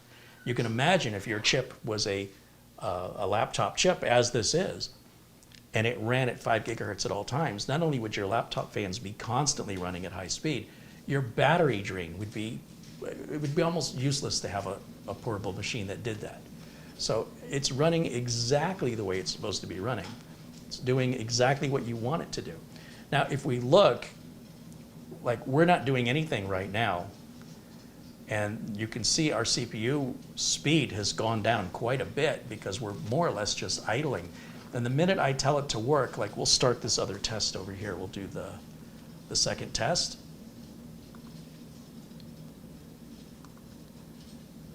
Whoops, didn't want to do that. Bring that one up. You'll see as the test becomes more demanding that the CPU frequency goes up, which then generates more heat, which then the fan responds to by spinning faster. Now, back when I first started fixing computers back in the early 1990s, fans had one speed, on, or off. I guess that's two speeds. And CPUs also had one speed. Actually, they had two speeds. They did have a turbo speed where you pushed a button. Like, I had a 286-12, and if you hit the turbo button, it ran at 286 at 16. 16, yeah. This one's running at 4,500. That's a big difference from 16. But yes, so the CPUs could overheat and literally crack in half because they get super, super hot. Even those 286s, when they ran at 16, you had to have a cooler on there. You can only imagine what sort of heat these things can generate, how much noise that's going to create to keep them cool, and why it makes so much sense to not just have it be full on all the time. We've evolved past that. And it's gives you a longer life of your electronics. It gives you a cheaper electric bill, and you don't have as much fan noise except when the machine's really working. I mean, if you want to talk about fan noise and temps, all you need to do is look at the latest high-end graphics cards. They'll put to shame what you think is noisy. Those 4070s, 4090s, 3090s, those things, when you're pushing on them, are way louder than any CPU fan I've ever heard.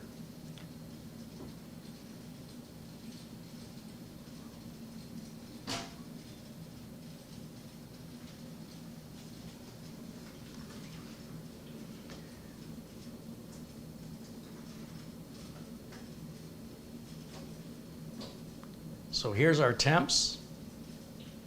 We're currently running in the 60 degrees Celsius range. The hottest we've ever hit was only 82. We're far away from a thermal throttle. Garfield Rupe with a $10 super chat. Thank you, Garfield.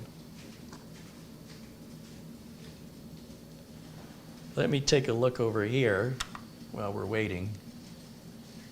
And let me just type into Google, what is the thermal throttle temp of, what did I say this was, a 13700H? Is that what it was?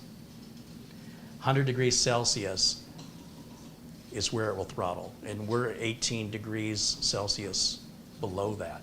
So we're not seeing any thermal throttling happening.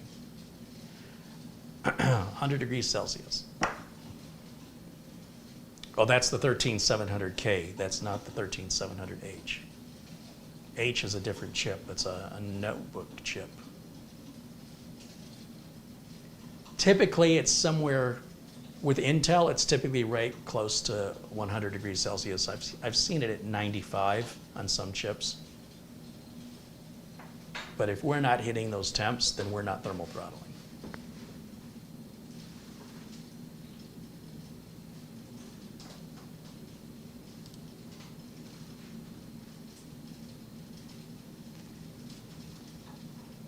Robert says hello from Toronto. Hey, Robert, welcome in.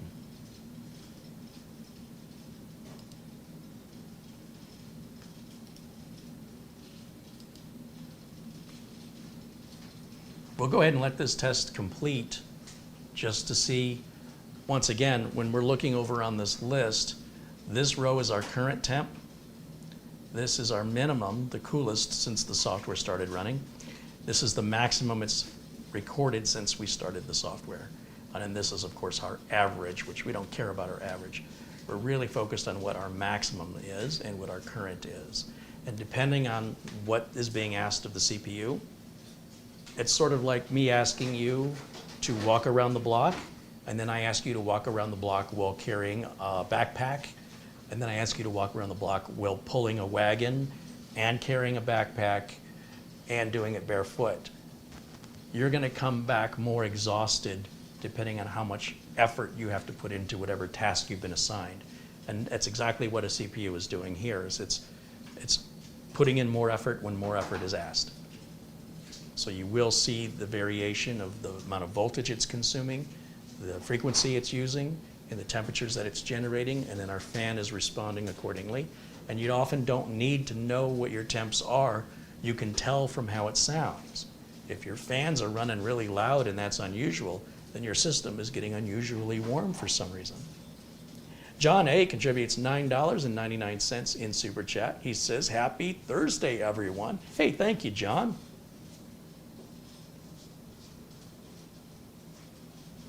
Bill wants to know, do most computers run Celsius and not Fahrenheit? Or is it the same thing? Here in America, we like to use Fahrenheit. Pretty much everywhere else in the world, they like Celsius.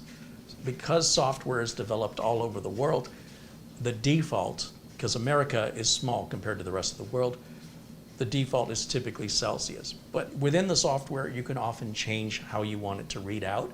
But because my videos are seen worldwide, I would rather accommodate the majority than the minority. Because I have more worldwide viewers than I have USA viewers, I'm going to do everything in Celsius because that's typically the way it's done in the industry. But if I wanted to know the temperature in Fahrenheit, typically within the software itself, the option is there to change that to Fahrenheit if we want that. It just wouldn't be very beneficial to 3/4 of the world to sit there and talk about Fahrenheit. They would have to do the translation to Celsius or centigrade, depending on how old you are. And it's pretty universal when we talk about temps that we talk about it in Celsius.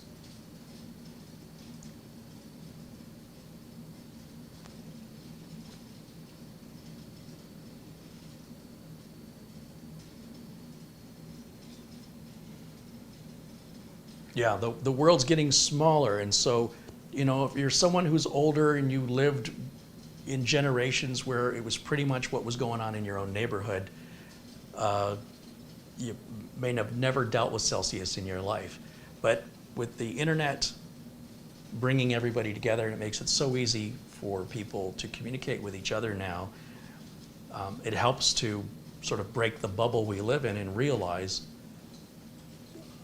in some cases, we're the minority in how we translate things, and in other cases, not so much. It's sort of like the English language isn't the most spoken language. And, you know, if you think about like the most common name for a person, it isn't Joe or David, it's Mohammed.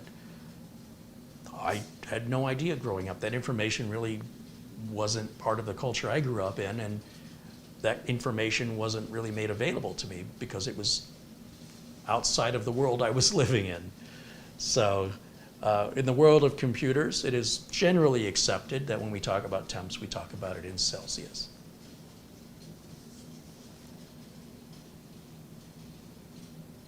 But I appreciate the question. Fair question.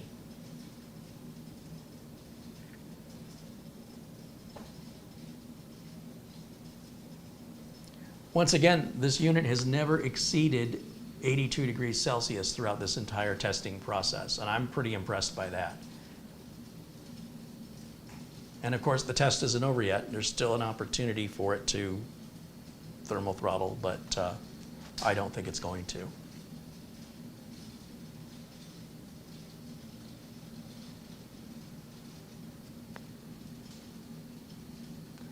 Kashumi says, greetings from the other side of the world. I'm watching the stream while cooking pancakes for breakfast. Where is the other side of the world? Kashumi, where are you located? What country?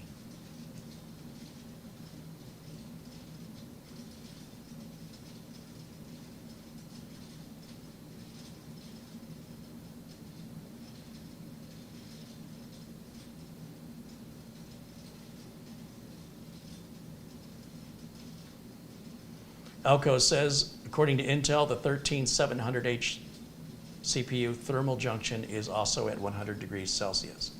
So yeah, we're not going to see thermal throttle until that temperature is closer, if not exceeding 100 degrees. So you might start to see it at 99 or 98, depending on how delayed the information is on the screen. But yeah, we're far, far from that. It's running, I'm telling you, I think I have a new favorite computer here, seriously. I really, really like this little computer. What's not to like?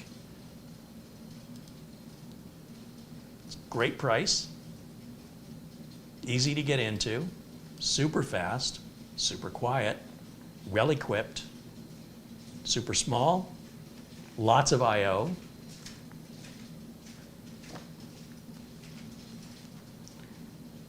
Hey, camera girl, want to get the camera? Sure. Don't pay attention to the fact that the close-up camera cable is plugged into the overhead. We certainly didn't use that without you. Uh-huh. Here, let me give this to you, and you can plug this in here. All right. Now we can have better close-ups. Some of us have a real job. You do? Working for me? All right, let me turn off, let's see, what do I want to do? I want to go to the close-up camera. So let's switch to the close-up camera. Which button is that? This button here. All right, come on over. Now, point down there. Oh, that's neat. Check this out, because you weren't here to see this. Ooh. See the little fingers? Love it. Oh, that's cool. Awesome. Look inside. Wow. We have an actively cooled NVMe heatsink. See the little fan? Yeah. There's our Wi-Fi. There's our RAM. Notice what kind of RAM it's in there? Crucial. What is it? DDR what? Very bottom of the module. DDR5. Mm-hmm. Nice. Wow. How easy is that? And look at the back. That is cool. Look at the back. Look how many. I got two Oh my- 2.5 gig LANs. Wow. I got two USB 4s that are Type C. I got two USB 3.2s. And look at this. This power brick takes a regular PC power cable, not one of those Mickey Mouse cables. Nice. And do you hear it? I do not. That is super neat. That is a 13700 Wow. processor. Oh, that's much better in person. And then you see here on the lid, see how there's these pieces? You can put a 2.5-inch drive in there, and then there's these holes to secure the drive with the included screws. Nice. So your 2.5-inch drive goes right to the bottom of the lid, and then you don't need any tools. You just Yeah, put but that right I back love the way on. that opens. That is super cool. And look at the color of it. I know, yeah, that's one of my favorites. It's That's awesome. DeLorean color. That is cool. That is super And cool. we're the first ones to get a unit to review. Oh, I love it. So That's this is a awesome. YouTube exclusive. I'm super excited that Minisforum has given us this opportunity. And it's not like it's a generic everyday mini PC. This one, you know, is very uncommon in all those ways I've just shown. And Open it the lid performed. again. Open it again. Open it again. You want to try?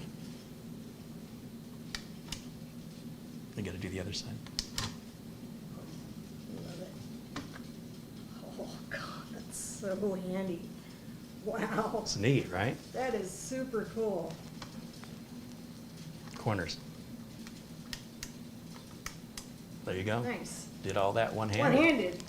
I love it. All right, That's awesome. let me go back over to camera one. Thank you All for right. that. You're welcome. That was cool.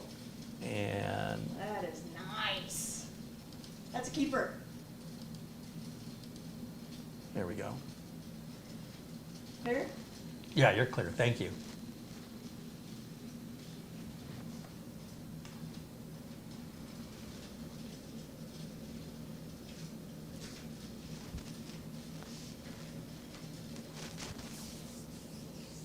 Sarge Tech says, Minisforum believes in Carey, as do we. Well, that's flattering.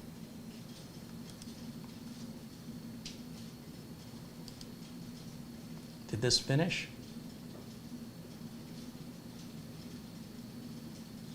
Or is it still running? Still running.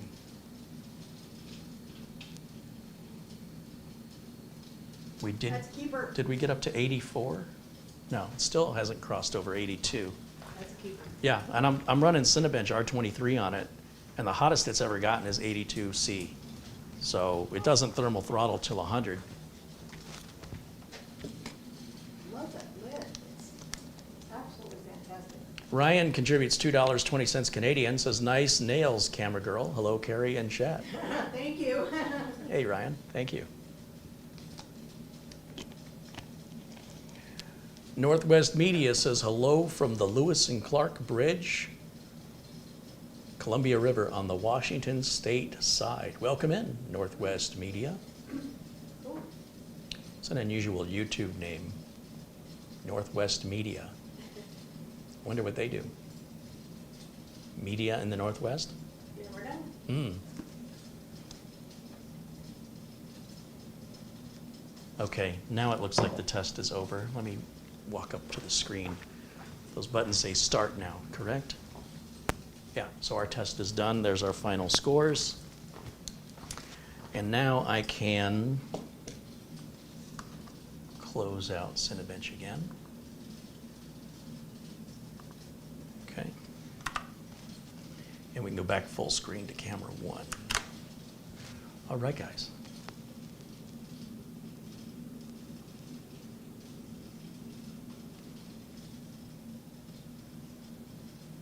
Josh Kinder says, hello, camera girl.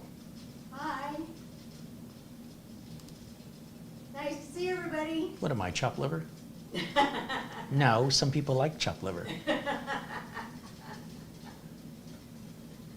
You won't catch me eating that. Thomas says, great show as always. Thank you, Thomas. Thanks for being here and joining us as well. Thanks, of course, to folks at Minisforum. What a generous opportunity they've given me here, and I'm just super excited. I expect there'll be some other YouTube channels that will follow up with some more thorough reviews, specifically giving some examples of gaming and what kind of frames per second you can expect. My thing isn't about gaming. If I had more time, I'd certainly play more games. However, like I said earlier, my favorite game is helping solve whatever customer problems my customers are having, and how much I can get done to help people, and how successful my business can be. So if a time comes where I'll have some time, I know my friend Ron was in the chat earlier, was it yesterday, saying he wishes he could get me like on Unreal Tournament so we can play like we used to. Maybe someday, that'd be fun.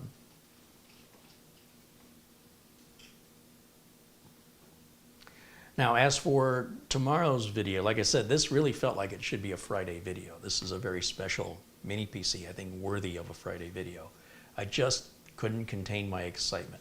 So tomorrow, maybe we'll bring the hot dog build back up. Boy, talk about swinging from one direction to the other. I've got the Thermaltake 240 millimeter liquid cooler in that needs to be installed. And that hot dog build isn't going to be a hot dog build anymore. It's going to be a very respectable build when we're done with it. I've got that bizarre cube case on order, and so I talked to Mitch the other day, and he'll join me to build in that cube case, but it's shipping from China, and I don't think it'll get here to the end of the month or the beginning of next month. And I hope it arrives without damage, but it'll be what it'll be, and it'll be filmed live. So that should be interesting.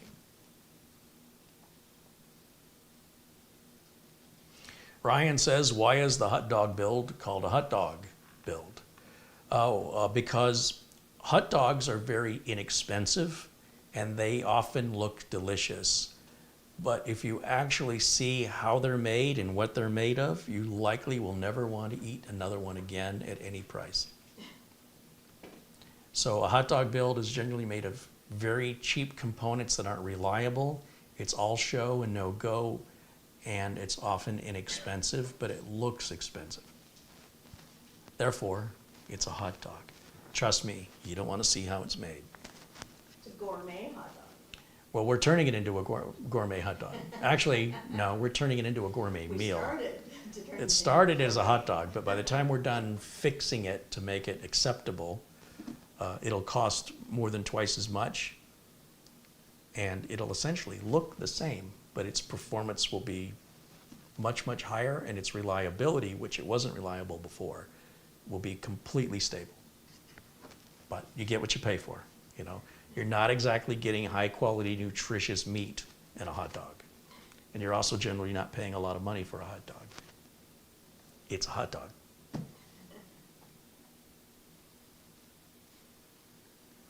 Michael Dane says, here's the dad joke of the week. What kind of dogs do programmers have?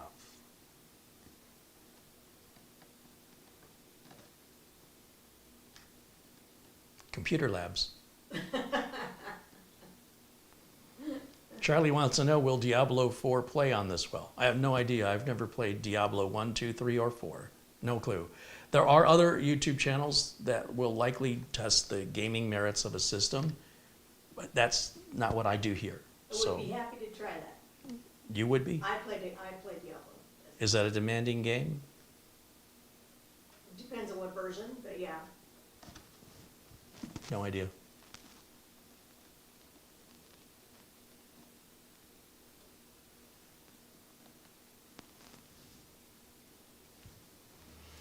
Patrick says, every time Carey does a build or a repair, I get the itch to build another PC I don't need.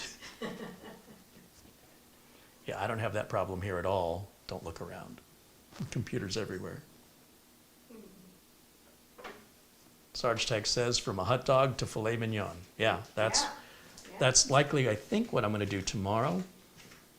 And really, it should be a pretty easy video. Just I've already got the piece of junk cooler off of it. The case turns out, it was purchased as a hot dog because the case was all about show. And turns out the case actually is pretty well made. So that surprised me. But the cooler is junk, just like I thought it would be on the hot dog build. And the motherboard combo unit we got from AliExpress is complete garbage. So at the end of the day, I just spent more money. I didn't save money, I spent more because I had to go and buy another motherboard, buy another CPU, buy another cooler. So I spent more than if I would have just built it right from the get-go. But I did that with the intention of sharing the lesson with you so you wouldn't have to learn that way. It's a very expensive school to learn that way. Or that you're willing to accept the lack of reliability, the lack of performance, and you're happy to have saved money and deal with the inconsistency of performance and stability. But at least you've got your expectations in the right place. If that's a decision you make, you shouldn't be disappointed because you know exactly what to expect. Which, again, adds more value to the mini PCs because, quite frankly, I've got more tied into the hot dog build than what this would cost me to have it outfitted with a similar level of RAM and solid state storage. And it's a lot smaller, be a lot cheaper for me to ship it. I wouldn't have to worry about things breaking like glass panels. I don't have to worry about cable management, none of that. So yeah, I am a huge fan of mini PCs.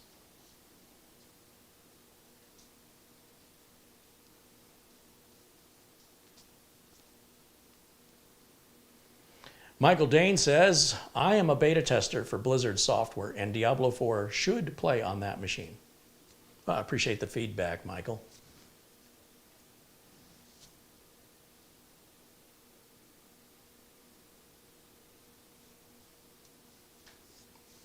Any other technical questions I can answer for you? Anything specific about the mini PC you're curious about? I'll do my best to provide an answer. Otherwise, we'll wrap up today's show. We've just crossed over the 2-hour mark, and I do like to keep these, as close to about 2 hours as I can get them. Sometimes we go 3 hours or sometimes 4 hours. But I think we've pretty well covered the basis, unless, it's up to you guys. I'll stick around as long as you have questions. I'm going to just grab a cold Gatorade. And in the meantime, if you've asked a question and I haven't answered, it's likely because it wasn't a technical question, like if you're asking me personal stuff, or I just didn't see your question and you're welcome to post it again.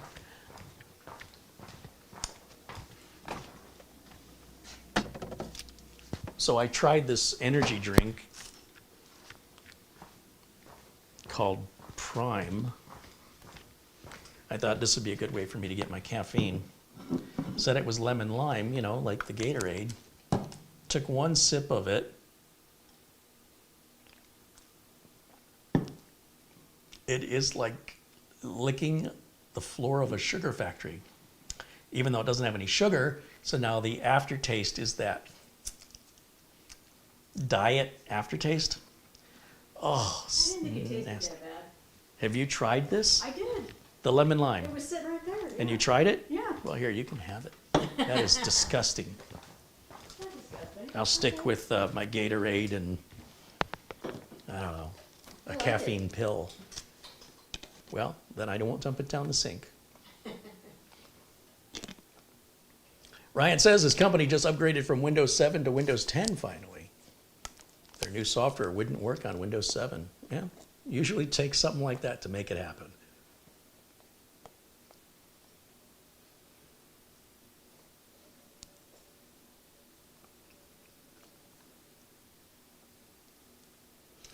John English says energy drinks are bad for you.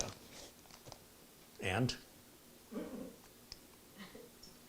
What They're not that bad. what are you going to die of? Aren't you going to feel silly? You die of nothing. If I didn't eat or drink things that were bad for me, I would have no reason to get out of bed in the morning. You're a walking potato. Yeah, I'm a walking potato chip. It's got to be loaded with preservatives and crunchy. Yeah.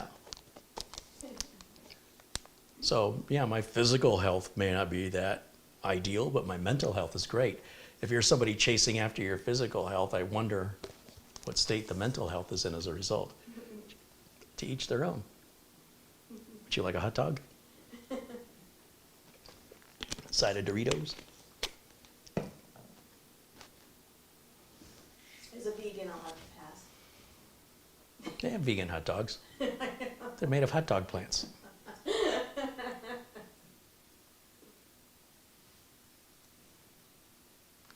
Kashumi says, in relation to my previous post, I'm from Jakarta, Indonesia. There's an idiom here that says, where there is money, there is goods, which translates to cheaping out on components is not worth it sometimes. That's a universal truth for sure. But welcome in. I think you're the only viewer I've ever had from Jakarta, so that's awesome.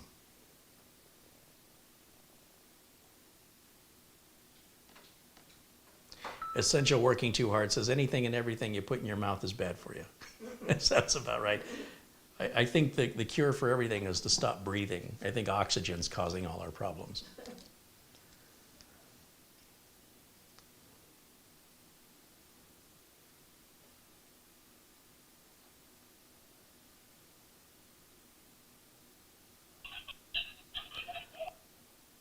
Oh, I'm going to check the email one more time here. $5 via PayPal from William Ward. Hey, William, thank you for supporting the channel. Right on. As a reminder, I do videos live every Friday at 1 o'clock Phoenix time. Phoenix time is the same as Pacific time half of the year. So right now, California, Nevada, Oregon, Washington, I think that's right. I think we're all on Pacific time. But in the fall, the people on Pacific time, they wind their clock back an hour. They fall back an hour. Arizona never moves our clock one way or the other. So in the fall, when daylight saving time hits, we become an hour ahead of Pacific time. So you'll hear, sometimes depending on how old of a video you're watching or what time of year, you'll hear me say my show starts at 1 o'clock Pacific time, or you might hear me say my show starts at 12 p.m. Pacific time. Those are both accurate depending on the time of year. But from my perspective here in Phoenix, it's always 1 p.m. all year round. And when Pacific time rolls back an hour, so does Eastern time. So right now, when I do a show at 1 o'clock, that is also 1 o'clock Pacific time. And you add 3 hours for Eastern time, so that's 4 p.m. Eastern. So 1 o'clock at California time is 4 o'clock New York time. When daylight saving hits in the fall, then it becomes noon California time and 3 p.m. New York time. But it's always the same time for me. It is always 1 o'clock every Friday. So you don't need the notifications on. You can set a calendar reminder to remind yourself Carey is live every Friday at 1 o'clock, and depending on what time zone you're in, do the math to figure out what that is in your time zone. And of course, do know that if you're at a place that honors daylight saving time, that you know that that changes as a result, because my time's not changing.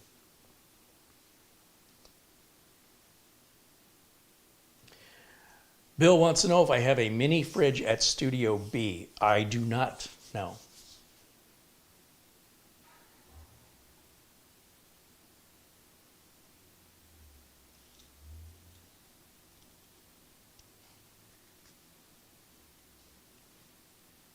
Would you mind checking the front door? I think Amazon just dropped off a package.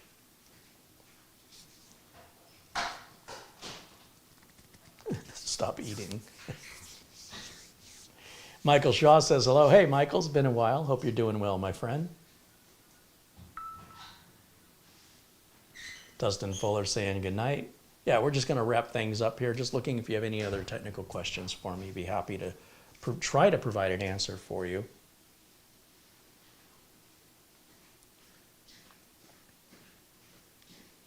Those should be, from Amazon, those should be your sugar-free syrups to pour on Hawaiian crushed ice. Oh, So you can open those and see what flavors.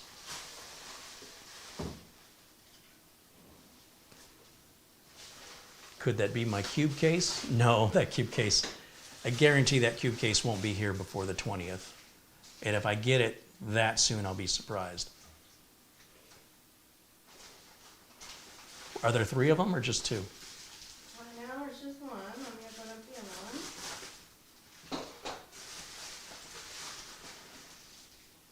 Ooh, What flavors you got? black cherry and tiger's blood. Black cherry and tiger's blood, sugar-free snow cone syrup. You pour that over snow cone. Love it. All right. Thank you. Carey, what computer inventory do you recommend a new technician keep in stock? Well, it depends on what you're fixing and servicing in your area. So if you're getting a lot of customers calling with certain brands, like system integrator brands like Dell or HP, or if you're getting people with laptops, it sort of depends on what type of work you're doing. So whatever type of work you're doing most often, those will be the spare parts you want to keep. Now, there are some parts that are just good to have around, like a good spare power supply. They're relatively inexpensive. They don't depreciate. The problem if you're buying CPUs or RAM or storage is you will likely lose money on it, because the longer you hold on to it, the less it's worth, because the prices keep falling. I mean, look how much solid-state drives are today compared to what they were this time last year. So the longer you hold on to parts like that, the more it costs you. So it's really up to you what you want to have as parts. But there are certain safe things, such as good toolkits, such as a power supply.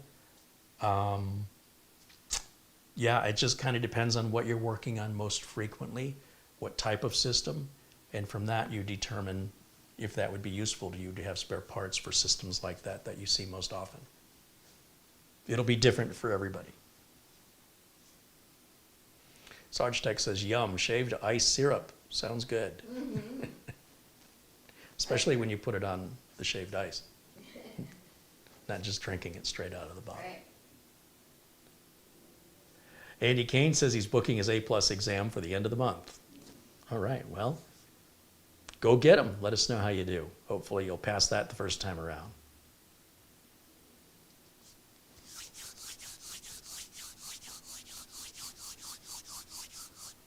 So I still have a couple other mini PCs that need to be reviewed. I've got one called from a company called BMax.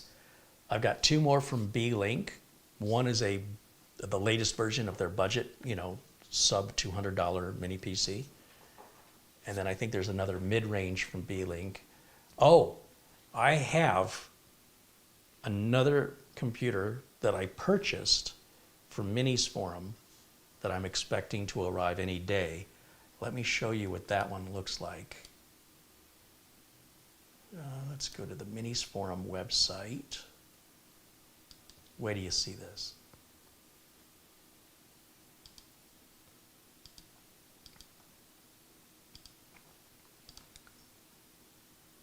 Now this, let's go to shop. It's Intel based. It's called the NAD9. Once again, it doesn't look like any other mini PC. It's got a very unique design. It's also a little bit larger than the mini PC I'm showing you today. And the bare bones unit is $479, which is exactly what I paid for it. And what you get, check this out. So, today's unit is in the Venus series. This is in the Neptune series. This is an Intel Core i9-12900H. It is 14 cores, 20 threads.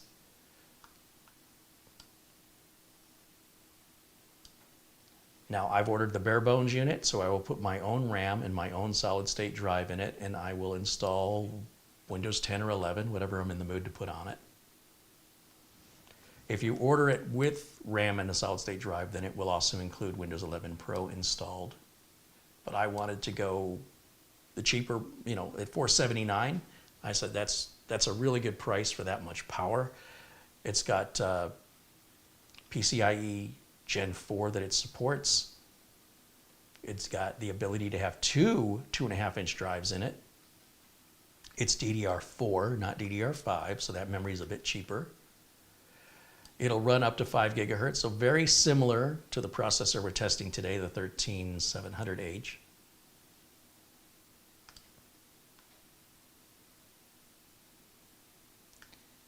And when that arrives, I will put the RAM and the storage and install Windows Live on video. The only difference is that I'm paying for that one, and today's video and yesterday's video, Minisforum provided the machine. But Minisforum did not have any review units of the NAD 9 available till next month, and I didn't want to wait that long, so I just bought it. And so that I'm super excited about as well. Lots of good I/O on that one. And again, it is physically larger than the unit we're looking at today. And there are already several YouTube review videos if you want to search YouTube for what other content creators have demonstrated with this unit.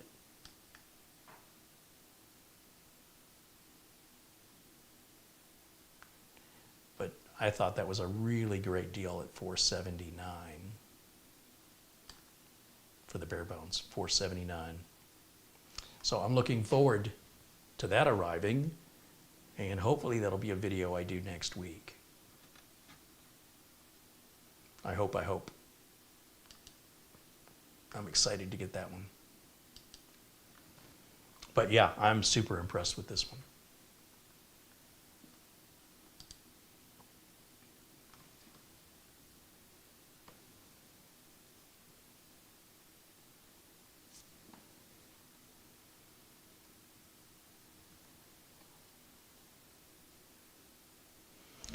Gil Garcia says, what are you going to do with all of the mini PCs you've been revealing? Are you going to give them away someday?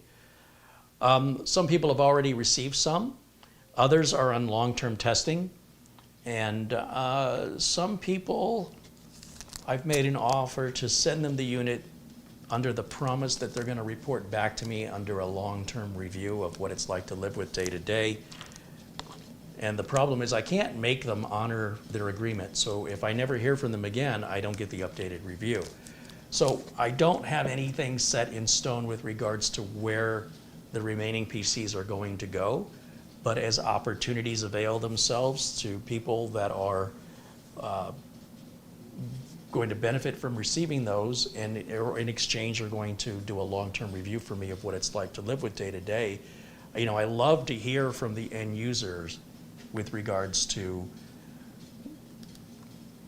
what do you think of the PC now that you have it, now that you're relying on it every day?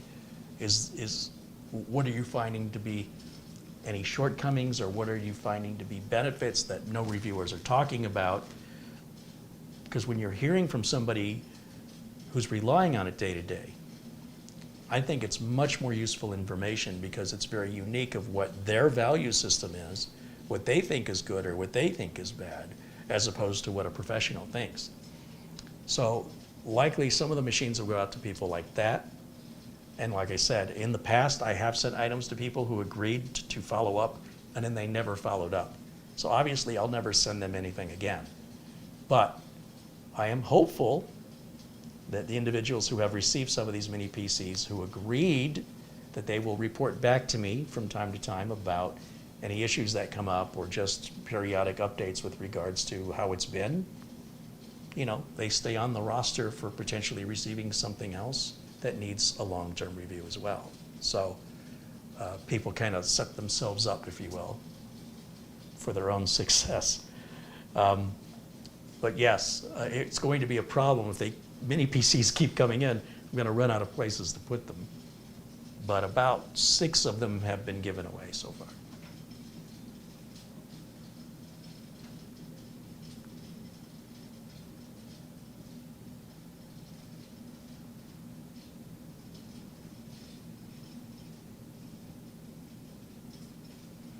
Gil Garcia says, I would give you a long-term review. If you can send me one, I'll keep my word. I've been a member of your channel since you started doing this. No, I appreciate that, Gil, and I bet out of 380,000 subscribers, 360,000 would also say the same thing. However, there are certain things I'm looking for, criteria, which you may or may not meet. I don't know yet, and I'm not making that offer. I'm answering your question. So we'll see if that opportunity comes along, and if you meet the criteria that I'm looking for, yeah, that's certainly a possibility. Absolutely.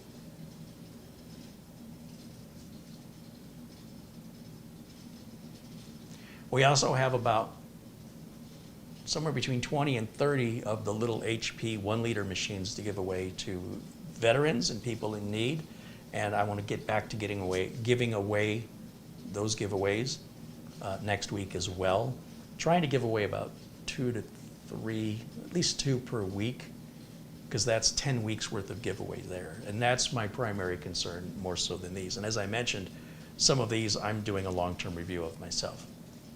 But eventually I will have the problem if the mini PCs, if they keep innovating and keep coming out with new models as frequently as they are, yeah, then a giveaway for those would happen sooner. But I don't know that this is an ongoing thing, or if we're just seeing a spike and then it will just slow down. Time will tell.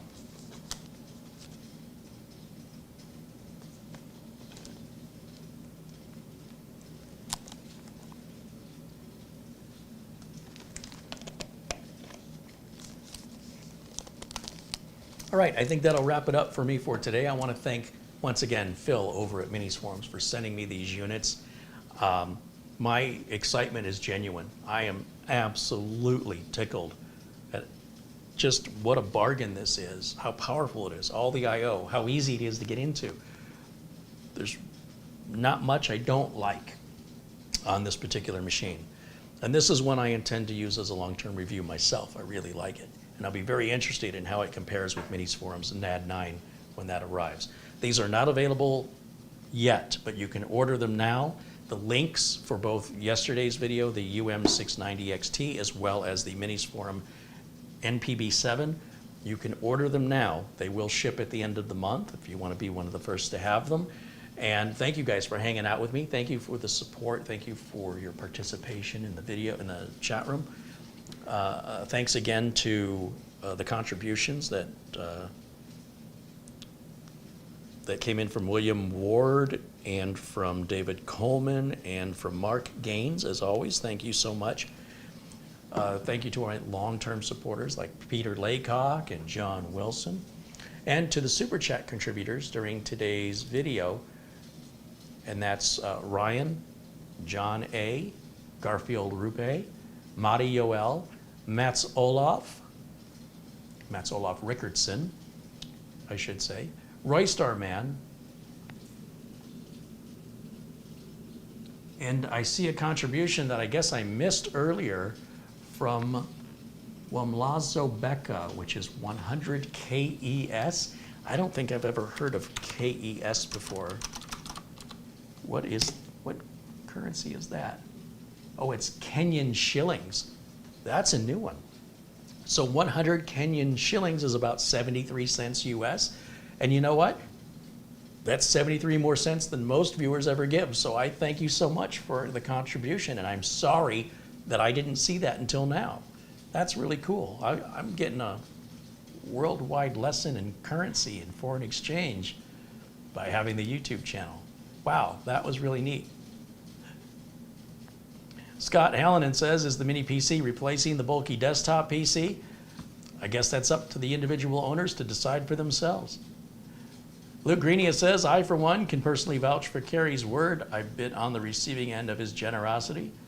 Yeah, but you've also, Luke, you've also given back, right? So when I'm reaching out to people to giveaways where it's not a public video, I'm sending a private email, it's usually to people that are supporting the channel. If there's somebody that's contributing, $5 or $10 or $20 over a series of a couple of months per show, that adds up. And those are the first people I go to because they've gone over and above for me. when I would make them the offer to go over and above for them. And I'm not saying that's a requirement. I'm just telling you that there are some giveaways I do that are, I don't make a video, I don't toot my own horn. It's just a private exchange for me to show my appreciation to the viewers who go above and beyond and help support the channel financially. Because without those viewers, half of this content would not be able to be made because I don't have the budget without them to purchase the parts. So like that NAD 9, how do you think I was able to afford that? So just bear that in mind. And if there's anything that I can do for my members, of course, the members have my email address. I hope you do. I'll do whatever I can to help my members individually because they go out of their way to give something back. So I want to give something back to them. And you just have to tell me what it is. And as long as it's something I'm capable of doing, I'm do whatever I can to return the favor. In the meantime, like I said, the regular giveaways, there's no prerequisites on those regular giveaways. These are just things you wouldn't know about. It's just sort of what happens as I get to know certain viewers when they contribute, and then I say thank you, and then we start to talk, and one thing leads to another, and they might get something from me. It could be a copy of Windows or Office or, I don't know, something they saw me review. That does happen, absolutely. So sort of a get what you give kind of a thing there. And that's the reasoning behind it. And then again, like I said, when I have, when these mini PCs become an issue, we're storing them, all right, you know, I know I'm not gonna need them, then a traditional type of giveaway where it's open to everybody in the US will likely happen, and so everybody has a fair shot. So.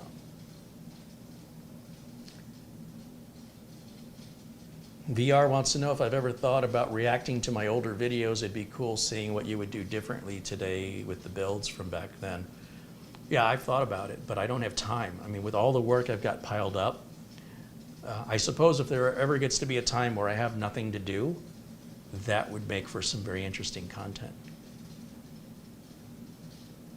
Starshine says, thanks for the stream. And Mara might see chat peeps. Charlie Beamer says, thanks for the live show. It was awesome to take part with everybody. Right on. Andy Kane says, we can't thank you enough. Marsman says, excellent review, Carey. Thank you, Marsman. Vega Man says, see you later. Kashumi says, thanks for the stream. Thanks, you guys. Thanks for hanging out with me. Icarus just became a supporter. Or, yeah, or is a first month supporter. Thank you so much for continuing your membership to the Tech Club. I appreciate you. All right, guys. Thank you, camera girl. You're welcome. Better late than never. I'll see you all tomorrow, 1 o'clock Pacific time. The subject, I'm not sure. I'm leaning towards finishing up the hot dog build, but it could change between now and then. We'll see what happens. Thanks for watching. I'll see you all very, very soon. Until next time, bye for now.